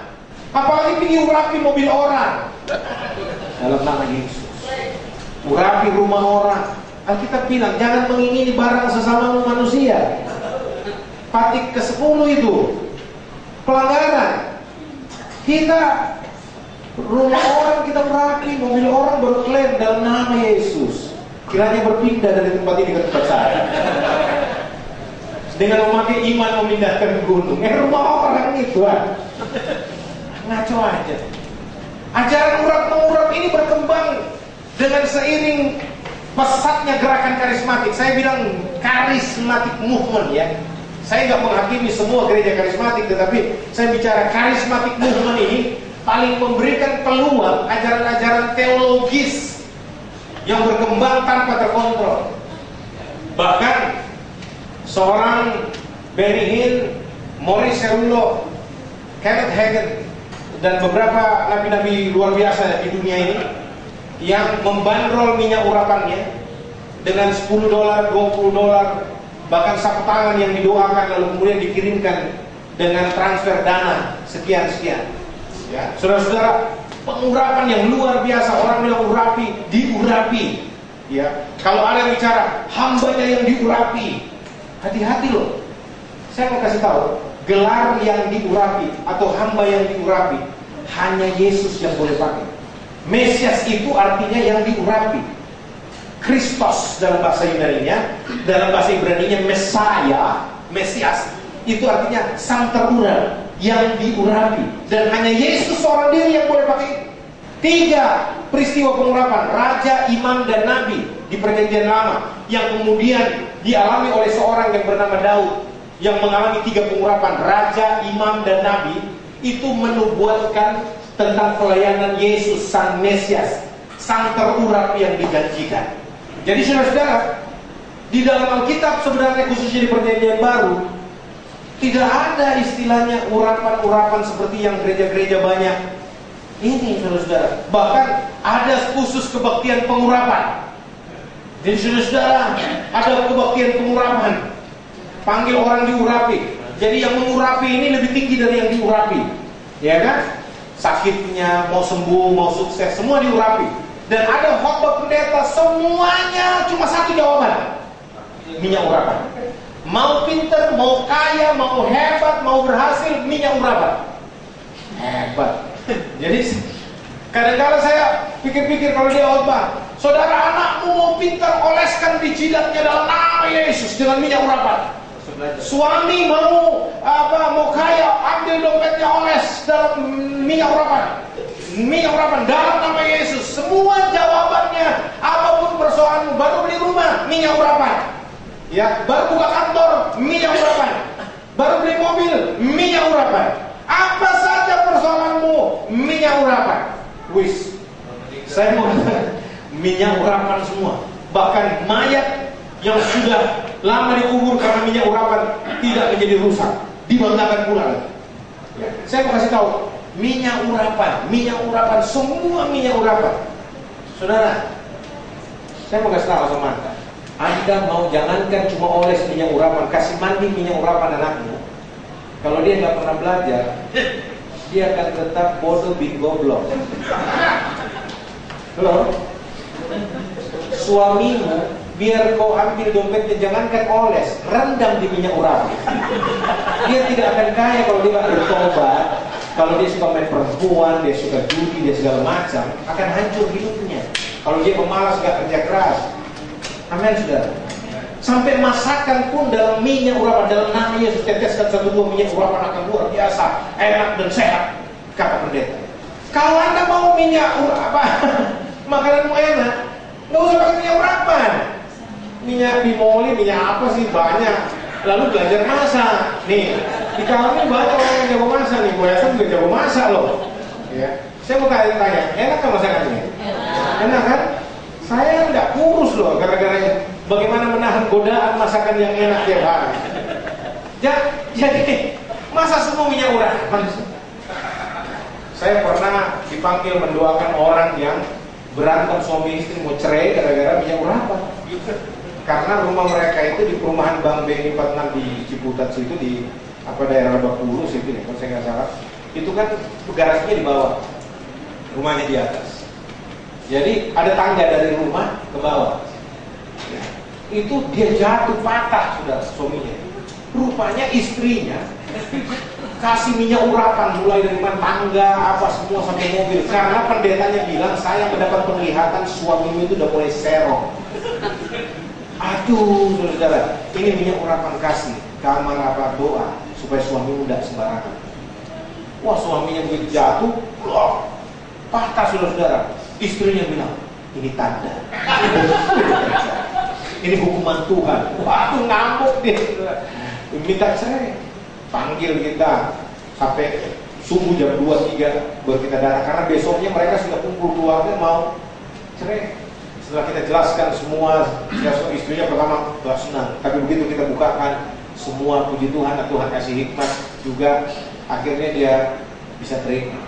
Ya dimaafkan, tapi sudah kids. Sudah. Dan saya mau kasih tahu sama saudara, hati-hati loh. Banyak sekali yang begini-beginian, ajaran-ajaran yang tidak alkitabiah. Ya. Bagaimana dengan yang perempuan berdosa mengurapi Yesus dengan menyatakan kuasa? Iya, itu ada sesinya. Nanti kita khusus. Tetapi di sini mempersiapkan Yesus sendiri dipersiapkan untuk kematiannya. Ya, tetapi itu kalau bayangkan kalau orang berdosa, misalkan atau yang mau mengurapi Yesus, mestinya yang mengurapi ini adalah Tuhan sendiri melalui hamba-hambanya. Tapi kan Tuhan pasti tidak mempunyai hamba seorang perempuan yang nggak benar yang mengurapi, misalkan. Kalau kan ada dua ini penafsiran teologis bahwa perempuan yang mengurapi Yesus ini adalah perempuan berdosa, ya. Nah bayangkan saja kalau perempuan berdosa yang mengurapi dia, bukan itu maksudnya, ya. Tetapi saya mau beritahu, memang Yesus yang diurapi. Tetapi pertanyaannya, siapa yang mengurapi dia? Siapa yang lebih tinggi dari Yesus sehingga berhak mengurapi dia? Halo, nggak ada. Itu sebabnya orang berdosa ini mewakili semua yang lainnya mengurapi Yesus untuk apa? Menegaskan bahwa dia datang untuk menggantikan semua ini mati karena segala dosa itu. Tapi nanti ada kajian ininya Pak ke dalam, karena saya hanya menyinggung soal istilah-istilah teologis yang berbahaya, yang mengacaukan, memutarbalikkan pengertian. Kita selesaikan dulu. Yang kedua, tidak mengerti Alkitab berdampak pada memanipulasi ayat-ayat Alkitab. Nah, contoh nih, ayat-ayat Alkitab yang dimanipulasi. Matius 16 ayat 19. Anda ingat gak ajaran klaim-mengklaim? Apa yang kamu ikat di dunia ini akan terikat di sorga.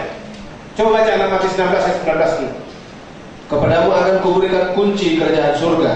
Apa yang kau ikat di dunia ini akan terikat di surga, dan apa yang kau lepas di dunia ini akan terlepas di surga.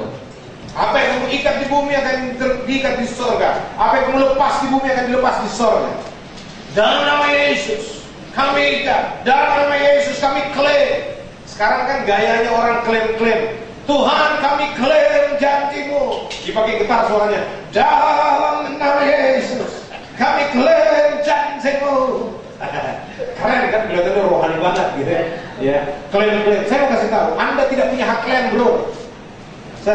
Klaim itu artinya orang yang berdiri seimbang, punya modal yang sama, punya hak yang sama, lalu kemudian salah satu dirugikan, lalu dia klaim. Kenapa Anda berani klaim asuransi? Karena Anda punya duit.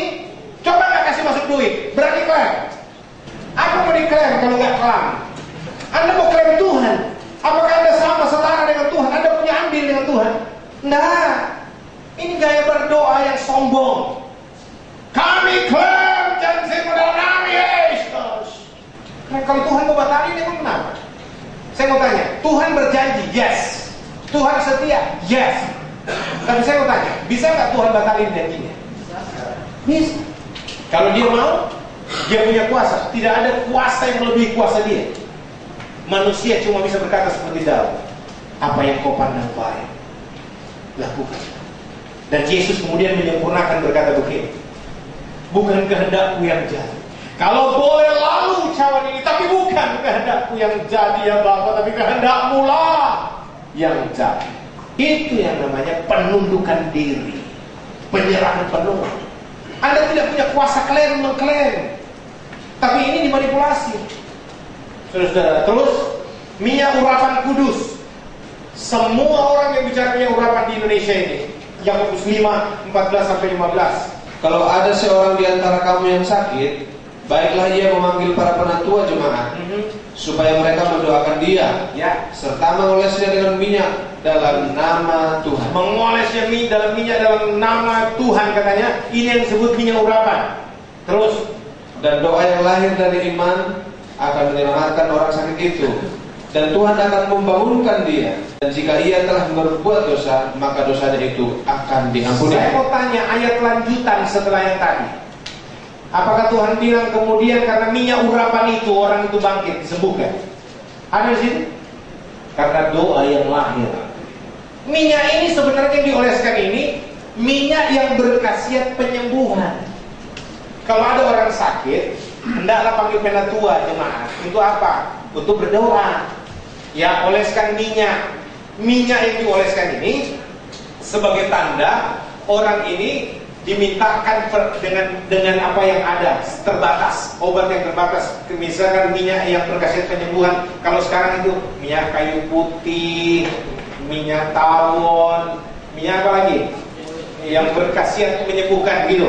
Ya, itu dioleskan dalam rangka diobati, tapi didoakan supaya yang terbatas ini ketika kita minta didoakan, Tuhan nyatakan kuasanya yang tidak terbatas. Tapi bukan poinnya pada minyak yang dioles itu. Halo, karena ayat berikutnya kemudian tidak lagi menegaskan soal minyak, tapi menegaskan soal apa? Halo, doa yang lahir dari iman, bukan doa dan minyak urapan, enggak. Kita nggak boleh manipulasi dong. Saya mau tanya, apakah tanpa minyak urapan Tuhan nggak bisa kerja? Bisa. Dan saya mau kasih tahu, kalau Anda pernah dapatkan di Alkitab Yesus dan murid-murid menyembuhkan orang pakai minyak urapan, saya tambah 5 miliar rupiah.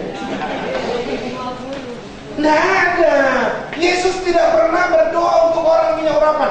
Yang Yesus pernah lakukan apa? Dia ambil tanah, dia ludahin, baru dia kasih makan matanya orang. Nih, kenapa Anda tidak ikuti itu? Kalau mau sembuhkan orang, ambil tanah liat di muka rumahnya baru ludahin. Dalam nama Yesus. Ya, kalau minyak urapan kok nggak ngamuk padahal nggak ada di Alkitab? Yang ada di Alkitab, kalau yang paling sering Yesus usir setan tidak pakai minyak urapan, dia cuma tengking, keluar. Cuman kita bukan Yesus, kita pakai dalam nama Yesus. Dalam nama Yesus, setan keluar. Iya kan? Karena kita bukan Yesus. Yesus tengking setan nggak perlu pakai namanya, karena dia itu kuasanya. Amin. Tidak juga ada begitu. Tuhan, dalam nama Yesus, Tuhan, usirlah setan ini. Lah, kau yang sudah dikasih kuasa, kau yang usir, jangan suruh lagi Tuhan yang usir. Banyak doa-doa yang rancu bin aneh. Ya, itu juga terjadi, saudara-saudara. Dan saudara-saudara, itu dalam nama Yesus. Kadang-kadang tidak pada tempatnya dipakai untuk hal-hal yang salah. Baik, saudara-saudara, kita lihat ini contoh. Nah, termasuk manipulasi ayat-ayat Alkitab seperti Matius 19 ayat 7 sampai 9 tentang surat cerai dan perceraian. Coba kita lihat, baca dulu. Kata mereka kepadanya, jika demikian, apakah sebabnya Musa memerintahkan untuk memberikan surat cerai jika orang menceraikan istrinya? Apakah sebabnya Musa memerintahkan memberikan surat cerai kepada orang yang menceraikan istri? Terus kata Yesus kepada mereka, karena ketegaran hatimu, Musa mengizinkan kamu menceraikan istrimu. Karena ketegaran hatimu, Musa mengizinkan orang menceraikan istrinya. Tetapi sejak semula tidaklah demikian. Tapi sebenarnya tidak seperti itu. Terus, tetapi aku berkata kepadamu, barang siapa menceraikan istrinya kecuali karena zina, lalu kawin dengan perempuan lain, dia berbuat zina. Nah, ini yang sering dimanipulasi. Pertama, surat cerai. Bahkan gereja bilang di zaman Musa aja sudah ada surat cerai. Musa loh yang keluarkan surat cerai itu. Jadi kalau gereja juga melegalisasi perceraian dengan mengeluarkan surat cerai, Alkitab dia bro. Padahal Tuhan membenci perceraian. Betul. Tuhan bilang pada mulanya tidak begitu. Cuma karena ketegaran hatimu, engkau memaksa. Lalu Musa kasih surat cerai. Pertanyaannya, supaya Anda jangan sembarang buat. Termasuk kalau Anda jadi majelis, jadi pendeta, jangan sampai salah memanipulasi pengertian kata cerai dengan surat cerai itu. Kenapa? Pertanyaannya kan yang mesti kita ajukan. Kenapa Musa kasih surat cerai? Pertama, karena orang memaksa bercerai. Sudah diupayakan rujuk, sudah diusahakan damai, nggak mau, keras hati, gengsi, sombong. Nggak, saya nggak mau kawin lagi. Saya tidak mau bersamamu lagi. Cukup sama saya. Kekerasan hati kan? Ketegaran hati. Oke, dua-duanya sombong, dua-duanya menganggap dirinya paling benar sendiri, yang lain merasa dirinya paling hebat. Oke, ketegaran hatimu, cerai, minta cerai, oke. Tapi surat cerai harus ada. Untuk apa surat cerai? Untuk memberi tanda bahwa dua orang ini, laki-laki dan perempuan ini istrinya orang, ini suaminya orang. Surat cerai itu untuk menandakan bahwa ini istrinya orang, yang pegang surat cerai ini ada suaminya, yang ini ada istrinya. Jangan kawin dengan kedua orang ini. Halo, maksud surat cerai dulu yang Musa keluarkan itu untuk menandai bahwa dua orang ini, laki-laki dan perempuan ini adalah orang yang punya suami dan punya istri. Karena mereka lagi tidak suka aja, mereka lagi cerai gitu. Itu maksudnya surat cerai. Bukan surat cerai dikeluarkan lalu untuk menjadi pengumuman. Oke, dua-dua sudah pegang surat cerai, maka siapa yang mau menikah dengan janda ini, siapa yang mau menikah dengan duda ini, please antri. Itu tafsiran yang konyol. Halo, enggak, biarkan aja saya coba mengembalikan Anda ke Alkitab. Kalau Anda nanti punya pandangan yang berbeda, itu menjadi kekayaan hikmatmu aja lah. Artinya kalau Anda mau pegang yang ini, sungguh tidak mau pegang juga, enggak apa-apa toh, Anda dapat yang baru, yang lama enggak dibuang kan? Padahal Alkitab suruh bilang yang lama sudah berlalu, sesungguhnya yang baru sudah datang. Ya sudah lalu masing-masing. Saya cuma mau sampaikan kepada saudara bahwa ini serius. Nah, begitu surat cerai diberikan, kemudian itu dimanipulasi seolah-olah menjadi legalitas bahwa cerai boleh, yang penting ada surat cerai. Terus kedua, yang katakan begitu, apa? Seorang tidak boleh menceraikan istrinya kecuali karena zina. Ada lagi yang bilang kan, loh Pak Yosua, alasannya cukup jelas loh. Alkitab pun mengatakan itu, karena perzinahan. Istri boleh diceraikan. Saya tanya, di mana ayatnya bro? Dia tunjuk ayat ini. Seorang laki-laki tidak boleh menceraikan istrinya kecuali karena zina. Ini bro, hati-hati loh. Tidak begitu maksudnya itu, karena kita mesti kembali kepada ajaran dasar Alkitab. Tuhan membenci bercerai. Apa yang sudah dipersatukan oleh Tuhan tidak boleh. Halo, apa yang telah dipersatukan oleh Tuhan tidak boleh. Bisa ikuti kata saya? Tidak boleh diceraikan oleh manusia. Berarti perceraian itu boleh atau tidak? Tidak boleh. Dari awal sudah begitu, tidak boleh.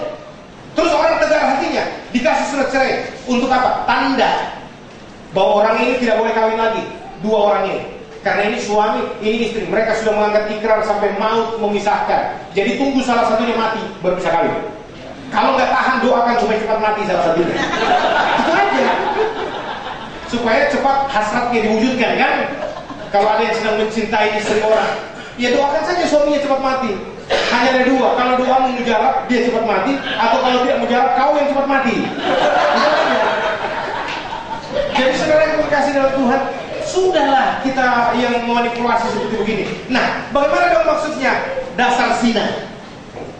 Aduh, Alkitab itu bilang perzinahan bukan dasar untuk menceraikan. Bahkan di Perjanjian Lama ada gambaran keluarga Hosea dengan Gomer binti Diblai. 3 kali bahkan Gomer mengawini lagi istri sebagai tanda kasih setia Tuhan kepada umatnya. Hosea melambangkan kasih Allah, sedangkan Gomer binti Diblai melambangkan Israel yang suka melacurkan iman. Anda tahu Hosea itu nabi besar di zaman itu, nabi terkenal yang sangat rohani. Lalu Tuhan suruh kawin dia dengan Gomer binti Diblai, pelacur terkenal ketika itu. Bayangkan kalau ada pendeta kawin dengan pelacur kelas kakap Keluaran Doli. Saudara yang kasih, atau Keramat Tunggal yang sudah diganti dengan pesantren sekarang kan. Nah waduh, itu luar biasa. Tapi 3 kali setiap habis punya anak kembali Gomer melacurkan diri. Nanti kemudian Hosea cari lagi, bawa pulang lagi istrinya. Terus kemudian punya anak lagi, habis lepas susu melacur lagi. Sampai 3 kali, sampai dia sudah tidak laku di pasar daging. Lalu Hosea datang dan berkata, "My darling, come here. Saiful. Go home, pulang. Luar biasa. Udah gak laku di mana-mana. Sudah gak ada lagi antrian orang. Suaminya yang datang. Pulang sayang. Still I love you. Forever and ever. Belah tapi dada, lihat tapi hati. Only for you. Judul lagu gue. Iya kan? Waduh, luar biasa. Itu jadi tidak ada perceraian. Kasih Tuhan begitu luar biasa. Terus bagaimana dong perzinahan? Saya mau kasih tahu. Itu yang dibilang istri yang bisa diceraikan, istri karena zina. Istri karena zina itu adalah istri kedua, 3, 4 istrinya Samsu. 2, 3, 4 sampai dengan istri Marlboro, istri satu kampung. Hitungan istri kedua sampai istri ke-1000 itu istri yang dikatakan dalam hukum Kristen istri karena zina. Karena tidak ada istri kedua, 3, 4 membangun perjanjian seperti awal. Orang kalau menikah Kristen, apakah engkau mau menerima Kristina menjadi istrimu dalam keadaan susah maupun senang, sakit atau sehat, kaya atau miskin, dan mengasihinya seperti Kristus mengasihi jemaat sampai mau memisahkan engkau? Apakah jawabmu? Yes, dengan segenap hatiku. Kalau kau Kristina, maukah engkau menerima Kristen sebagai suamimu dalam keadaan susah senang, kaya miskin, sakit ataupun sehat, dan mentaatinya, mengabdi kepadanya seperti jemaat kepada Kristus sampai maut memisahkan engkau? Ya, dengan segenap hati. Ya kok, itu kan janji pernikahan kan? Saya mau tanya, ikrarnya apa saudara? Sampai maut memisahkan. Ada orang tanya sama saya, Pak Yosua, bisa cerai gak orang Kristen kalau pernikahannya? Jawabannya bisa atau tidak? Tidak. Ya dan tidak. Bisa dan resmi kalau ikrar pernikahannya dia bangun. Maukah engkau menerima dia sebagai suamimu dalam keadaan susah maupun senang, sakit ataupun sehat, kaya atau miskin, sampai nganasonya tidak suka dengan dia? Kalau ada ikrar pernikahan seperti ini sampai kau sudah tidak cinta lagi padanya. Kalau ada ikrar pernikahan seperti begini, maka ketika salah satu pasangan itu tidak lagi mencintai pasangannya, sudah kehilangan cintanya, dan dia mau bercerai, itu sah Pak, boleh, karena cinta ikrarnya dia bangun seperti itu. Tapi saya mau tanya, wanita mana yang mau kawin dengan laki-laki dengan cinta Iwan Fals? Ku cinta engkau hari ini, esok entah. Itu kan redaksi lagu Iwan Fals. Ya loh. Saya mau tanya, ada perempuan yang mau kawin dengan laki-laki yang tidak menggaransi cintanya kekal selamanya sampai maut memisahkan? Saya sangat mencintai hari ini, but tomorrow I don't know. Gak ada. Makanya saya mau kasih tahu, di Islam dengan hormat kita bicarakan masalah teologi. Tidak ada pernikahan yang membangun ikrar seperti di Kristen, yang membangun ikrar atau covenant, ikatan perjanjian sampai malam. Makanya kenapa di Islam bisa cerai, talak, kawin lagi, bahkan bisa beristri sampai 4 bahkan 8 seperti Mbak Subur, dilegalkan karena apa? Memang begitu, bisa, sah. Karena apa? Mereka bangun perjanjian seperti itu. Perjanjiannya, kalau engkau sudah tidak sanggup menafkahinya, atau kalau kau sanggup menafkahinya dan kau menginginkan mengawini lagi yang lainnya, asal kau sanggup, semua perjanjiannya seperti begitu. Makanya dimungkinkan. Tapi di Kristen tidak ada perjanjian nikah. Kalau kau sudah puas dengan dia dan menginginkan ada wanita lain yang kau sanding, asal kau mampu lahir dan batin, alhamdulillah. Tidak ada seperti itu. Nah, saya bicara begini ya, dalam rangka memperlihatkan fakta. Halo, kita dalam rangka belajar, kan? Supaya Anda bisa memilih, menimbang. Makanya saya mau kasih tahu, hanya di Alkitab, hanya di Kristen lah dijamin yang namanya the endless love, cinta abadi. Ya, di tempat lain tidak ada cinta abadi. Kenapa abadi? Karena maut yang bisa memisahkan. Jadi kalau cuma pertengkaran biasa, masalah bahkan perselingkuhan, itu bukan alasan untuk menceraikan. Tidak ada alasan. Anda harus bisa memaafkan, mengampuni seperti Kristus mengampunimu. Memang enak dibicarakan, tapi tidak enak ketika kita menghadapi faktanya. Saya juga sadar, itu sadar. Tetapi namanya firman Allah, ya dan amin, harus dilakukan. Kalau orang Kristen berpegang pada ini, saya mau kasih tahu, kekristenan jadi mahal. Orang akan berkata, lebih bagus untuk kawin dengan orang Kristen karena cinta mereka abadi.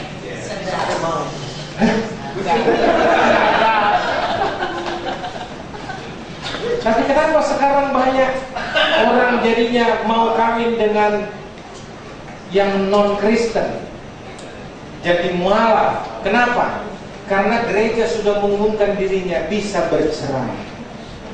Inilah yang merosotkan kualitas kekristenan yang kita koreksi sudah 8 tahun di Kalam, 9 tahun dengan anak. Jadi sebabnya saya mau kita semua menjadi barisan untuk menyuarakan kembali kepada Alkitab. Tidak boleh bercerai. Jangan disalahkan. Jadi istri karena zina adalah istri kedua, istri ketiga yang dia kawini, lalu kemudian inilah yang bisa diceraikan. Ya, karena tidak ada perjanjian di sini, tidak ada covenant. Tapi tidak boleh sembarangan, saudara-saudara. Kalau Anda sudah terlanjur, Anda harus menceraikan tapi tanggung jawab. Masa Mbak Subur lebih bisa bertanggung jawab daripada orang Kristen yang meninggalkan istrinya dan anak-anaknya? Nah boleh. Anda bikin dosa, Anda harus tanggung itu. Anak-anak Anda harus hidupi. Istrimu yang diceraikan ini kembali kepada istri pertamamu, engkau harus hidup. Gitu aja Alkitab. Saya cuma coba sampaikan lagi gitu. Ya, oke. Kita selesaikan dulu saudara. Oke. Nah, haleluya. Mendirikan kebenaran sendiri ya dari cabang kedua ini. Nah, ini dia Roma 10 ayat 1 sampai 3. Coba baca dulu Pak. Roma 10 ayat 1 sampai 3. Saudara-saudara, keinginan hatiku dan doaku kepada Tuhan ialah supaya mereka diselamatkan. Sebab aku dapat memberi kesaksian tentang mereka, bahwa mereka sungguh-sungguh giat untuk Allah, tetapi tanpa pengertian yang benar. Mereka sungguh-sungguh giat untuk Allah. Anda dan saya belum tentu sungguh-sungguh, apalagi giat. Mereka itu sungguh-sungguh katanya giat untuk Allah. Orang Farisi, ahli Taurat, orang Farisi dan ahli Taurat ini, orang Yahudi ini, sungguh-sungguh dan giat untuk Allah. Tapi Alkitab bilang apa? Tanpa pengertian yang benar. Itu persoalannya. Amsal 19 ayat 2 bilang apa? Orang yang tergesa-gesa akan salah langkah. Kerajinan tanpa pengetahuan tidak baik, buruk. Makanya kita bilang mereka itu giat, rajin untuk Allah, tapi tanpa pengertian yang benar. Ada pengertian, tapi salah. Bukan tidak punya pengertian, ada, tapi salah mengerti. Terus baca ayat berikutnya. Sebab oleh karena mereka tidak mengenal kebenaran Allah. Mereka tidak mengenal kebenaran Allah. Dan oleh karena mereka berusaha untuk mendirikan kebenaran mereka sendiri. Bukannya mereka merendahkan diri dan minta Tuhan buka pikiran mereka supaya mereka mengerti kebenaran Allah, tapi justru mereka mendirikan kebenaran mereka sendiri. Lalu maka mereka tidak takluk kepada kebenaran Allah. Hasilnya mereka tidak takluk kepada Alkitab, tidak takluk kepada ajaran firman. Ya, tidak takluk kepada kebenaran Allah. Dan Anda bisa bayangkan apa yang terjadi. Terus mereka mati. Karena apa? Orang yang masuk di sorga adalah orang yang melakukan kehendak Allah, bukan yang tahu tapi tidak melakukan. Amin, saudara. Ini coba lihat. Nah, sekarang kita lihat mendirikan kebenaran sendiri. Teologi itu ternyata adalah buah dari upaya manusia mencari Tuhan, mencari kebenarannya. Tetapi kemudian ketika mereka gagal mengerti, lalu mereka berupaya mendirikan kebenaran mereka sendiri. Lahirlah macam-macam teologi. Nah, misalkan teologi gereja dengan denominasinya. Contoh, Saya mau tanya, di mana ada di Alkitab Yesus bangun gereja? Ada kata gereja di Alkitab. Dan istilah denominasi gereja, orang melegalisasi denominasi. Anda tahu nggak denominasi apa? Denominasi itu denominated, itu pecahan. Pecahan. Denominasi uang kertas 100-an, 50 ribuan itu disebut denominasi pecahan. Ya, lalu orang bilang bahwa denominasi itu kehendak Tuhan. Tubuh Kristus terpecah-pecah kehendak Tuhan. Kenapa? Karena Yesus pun berkata, inilah tubuhku yang dipecah-pecahkan bagimu. Tafsir. Tuhan tidak bermaksud waktu perjamuan itu melegalisasi akan adanya perpecahan tubuh Kristus. Tidak. Bahkan Tuhan mau supaya kita ut omnes unum ser, supaya semuanya menjadi satu tubuh. Jadi saya nggak percaya kalau yang namanya denominasi itu kehendak Tuhan.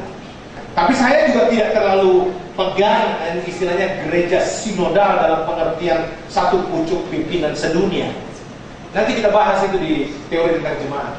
Lalu ada pluralisme dan liberalisme. Pluralisme, Anda tahu apa bedanya pluralisme dengan kekristenan? Pluralisme, liberalisme itu dari orang Kristen juga, tapi punya pandangan bahwa semua agama sama. Cuma cara ibadahnya dan jalannya yang beda. Tujuannya nggak sama. Ini pluralisme. Dan liberalisme artinya apa? Saya percaya Yesus, tapi saya juga bebas dong beribadah dengan cara agama-agama lain. Yang penting Tuhannya Yesus. Liberalisme. Banyak lagi yang lain. Terus predestinasi, soteriologi. Ya, itu nanti dibahas tentang keselamatan, ada khusus ini. Tentang apakah predestinasi, takdir. Seseorang sudah ditakdirkan selamat, dia tetap selamat. Dia mau jungkir balik, dia mau kakinya di atas, kepalanya di bawah jalan, pokoknya dia sudah ditakdirkan selamat, ya sudah. Dia sudah diselamatkan. Oh, udah begitu loh, hati-hati. Nanti kita belajar dalam pelajaran keselamatan yang Alkitabiah, soteriologinya. Terus kemakmuran, prosperity, successful. Banyak sekarang ajaran-ajaran gereja prosperity teologianya, aduh, luar biasa bablas. Saya mau kasih tahu, Tuhan tidak pernah menjanjikan kekayaan, tetapi Tuhan juga tidak pernah menjanjikan kemelaratan. Terus bagaimana? Tapi Tuhan berjanji akan menyertai engkau sampai kepada kesudahan zaman dan mencukupkan apa yang menjadi kebutuhan. Amin, saudara. Nanti kita bahas itu. Itu ada memang materinya khusus. Lalu eskatologi second coming, seminar-seminar akhir zaman yang tadi kita ini, termasuk salah satu yang masih segar ingatan kita di Balai Endah, Bandung, Mister Mangapin si buaya itu, Buaya, ya Mangapin, yang apa namanya, ya gerakan kedatangan Tuhan yang kedua kalinya, sampai kumpulkan orang untuk menyambut kedatangan Tuhan pada hari yang sudah ditetapkan. Sudah lama ini, bukan cuma dia yang baru. Itu Jim Jones di Guyana, ya menunggu Yesus datang. Tidak datang mereka yang menyambut Yesus dengan cara bunuh diri massal. Banyak ini gerakan-gerakan berbahaya dalam Kristen, banyak ini. Ya, lalu ada pengajaran tentang kekudusan, baptisan, perjamuan dan minyak urapan kudus. Jadi ada baptisan kudus, perjamuan kudus, minyak urapan kudus. Ini pengkultusan terhadap sakramen-sakramen gereja. Seolah-olah sakramen baptisan menyelamatkan. Saya katakan baptisan tidak menyelamatkan, saudara. Anda mau dibaptis percik, baptis selam, baptis bendera, baptis apa saja, baptisan tidak menyelamatkan. Nanti kita bahas dalam sakramen-sakramen jemaat. Itu kita bahas. Termasuk perjamuan. Adakah perjamuan kudus di Alkitab? Di mana ada perjamuan kudus? Emang perjamuan itu menguduskan? Hati-hati loh. Perjamuan itu hanya diikuti oleh orang-orang kudus, tapi orang-orang yang tidak kudus tidak boleh ikut perjamuan. Bagaimana itu? Kita akan bahas dengan sakramen. Terus minyak urapan kudus tadi kita sudah singgung-singgung sedikit. Nanti kita lebih jauh lagi eksplorasi. Sampai orang bicara mengimport minyak gaharu dari Israel. Dia umumkan di radio semua bahwa minyaknya dia paling asli dan kuasa Tuhan lebih besar di dia daripada yang lain. Nah loh, haleluya. Nah, terus kealahan Tritunggal, Trinitas. Nah, ini yang terakhir saya mau kasih tahu sama saudara. Coba cari kata Tritunggal di Alkitab. Allah Tritunggal atau Allah Trinitas. Nanti kita bahas ini, ada khusus untuk pelajaran teologi kealahan atau konsep kealahan yang kita lihat. Tuh, sekarang antikristus 2. Jadi, saudara, ini yang bergerak ini roh antikristus, roh agamawi. Saya singkat dengan eksotik agama. Ekonomi, sosial, politik, dan agama. Nah, ini yang menjadi pergerakan di akhir zaman. Pemunculan mesias-mesias palsu. Orang mengatakan dia diurapi, di sana diurapi, di sana diurapi. Oh, itu sudah akan muncul nabi-nabi palsu, mesias palsu. Sudah akan muncul. Terus tanda-tandanya pengkultusan tokoh agama.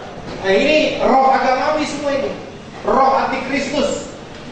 Ya, mesias palsu muncul. Terus roh agamawi, pengkultusan tokoh agama. Anda lihat tokoh agama itu sampai dicium, itu istilah gini, cium tangan itu termasuk pengkultusan tokoh agama.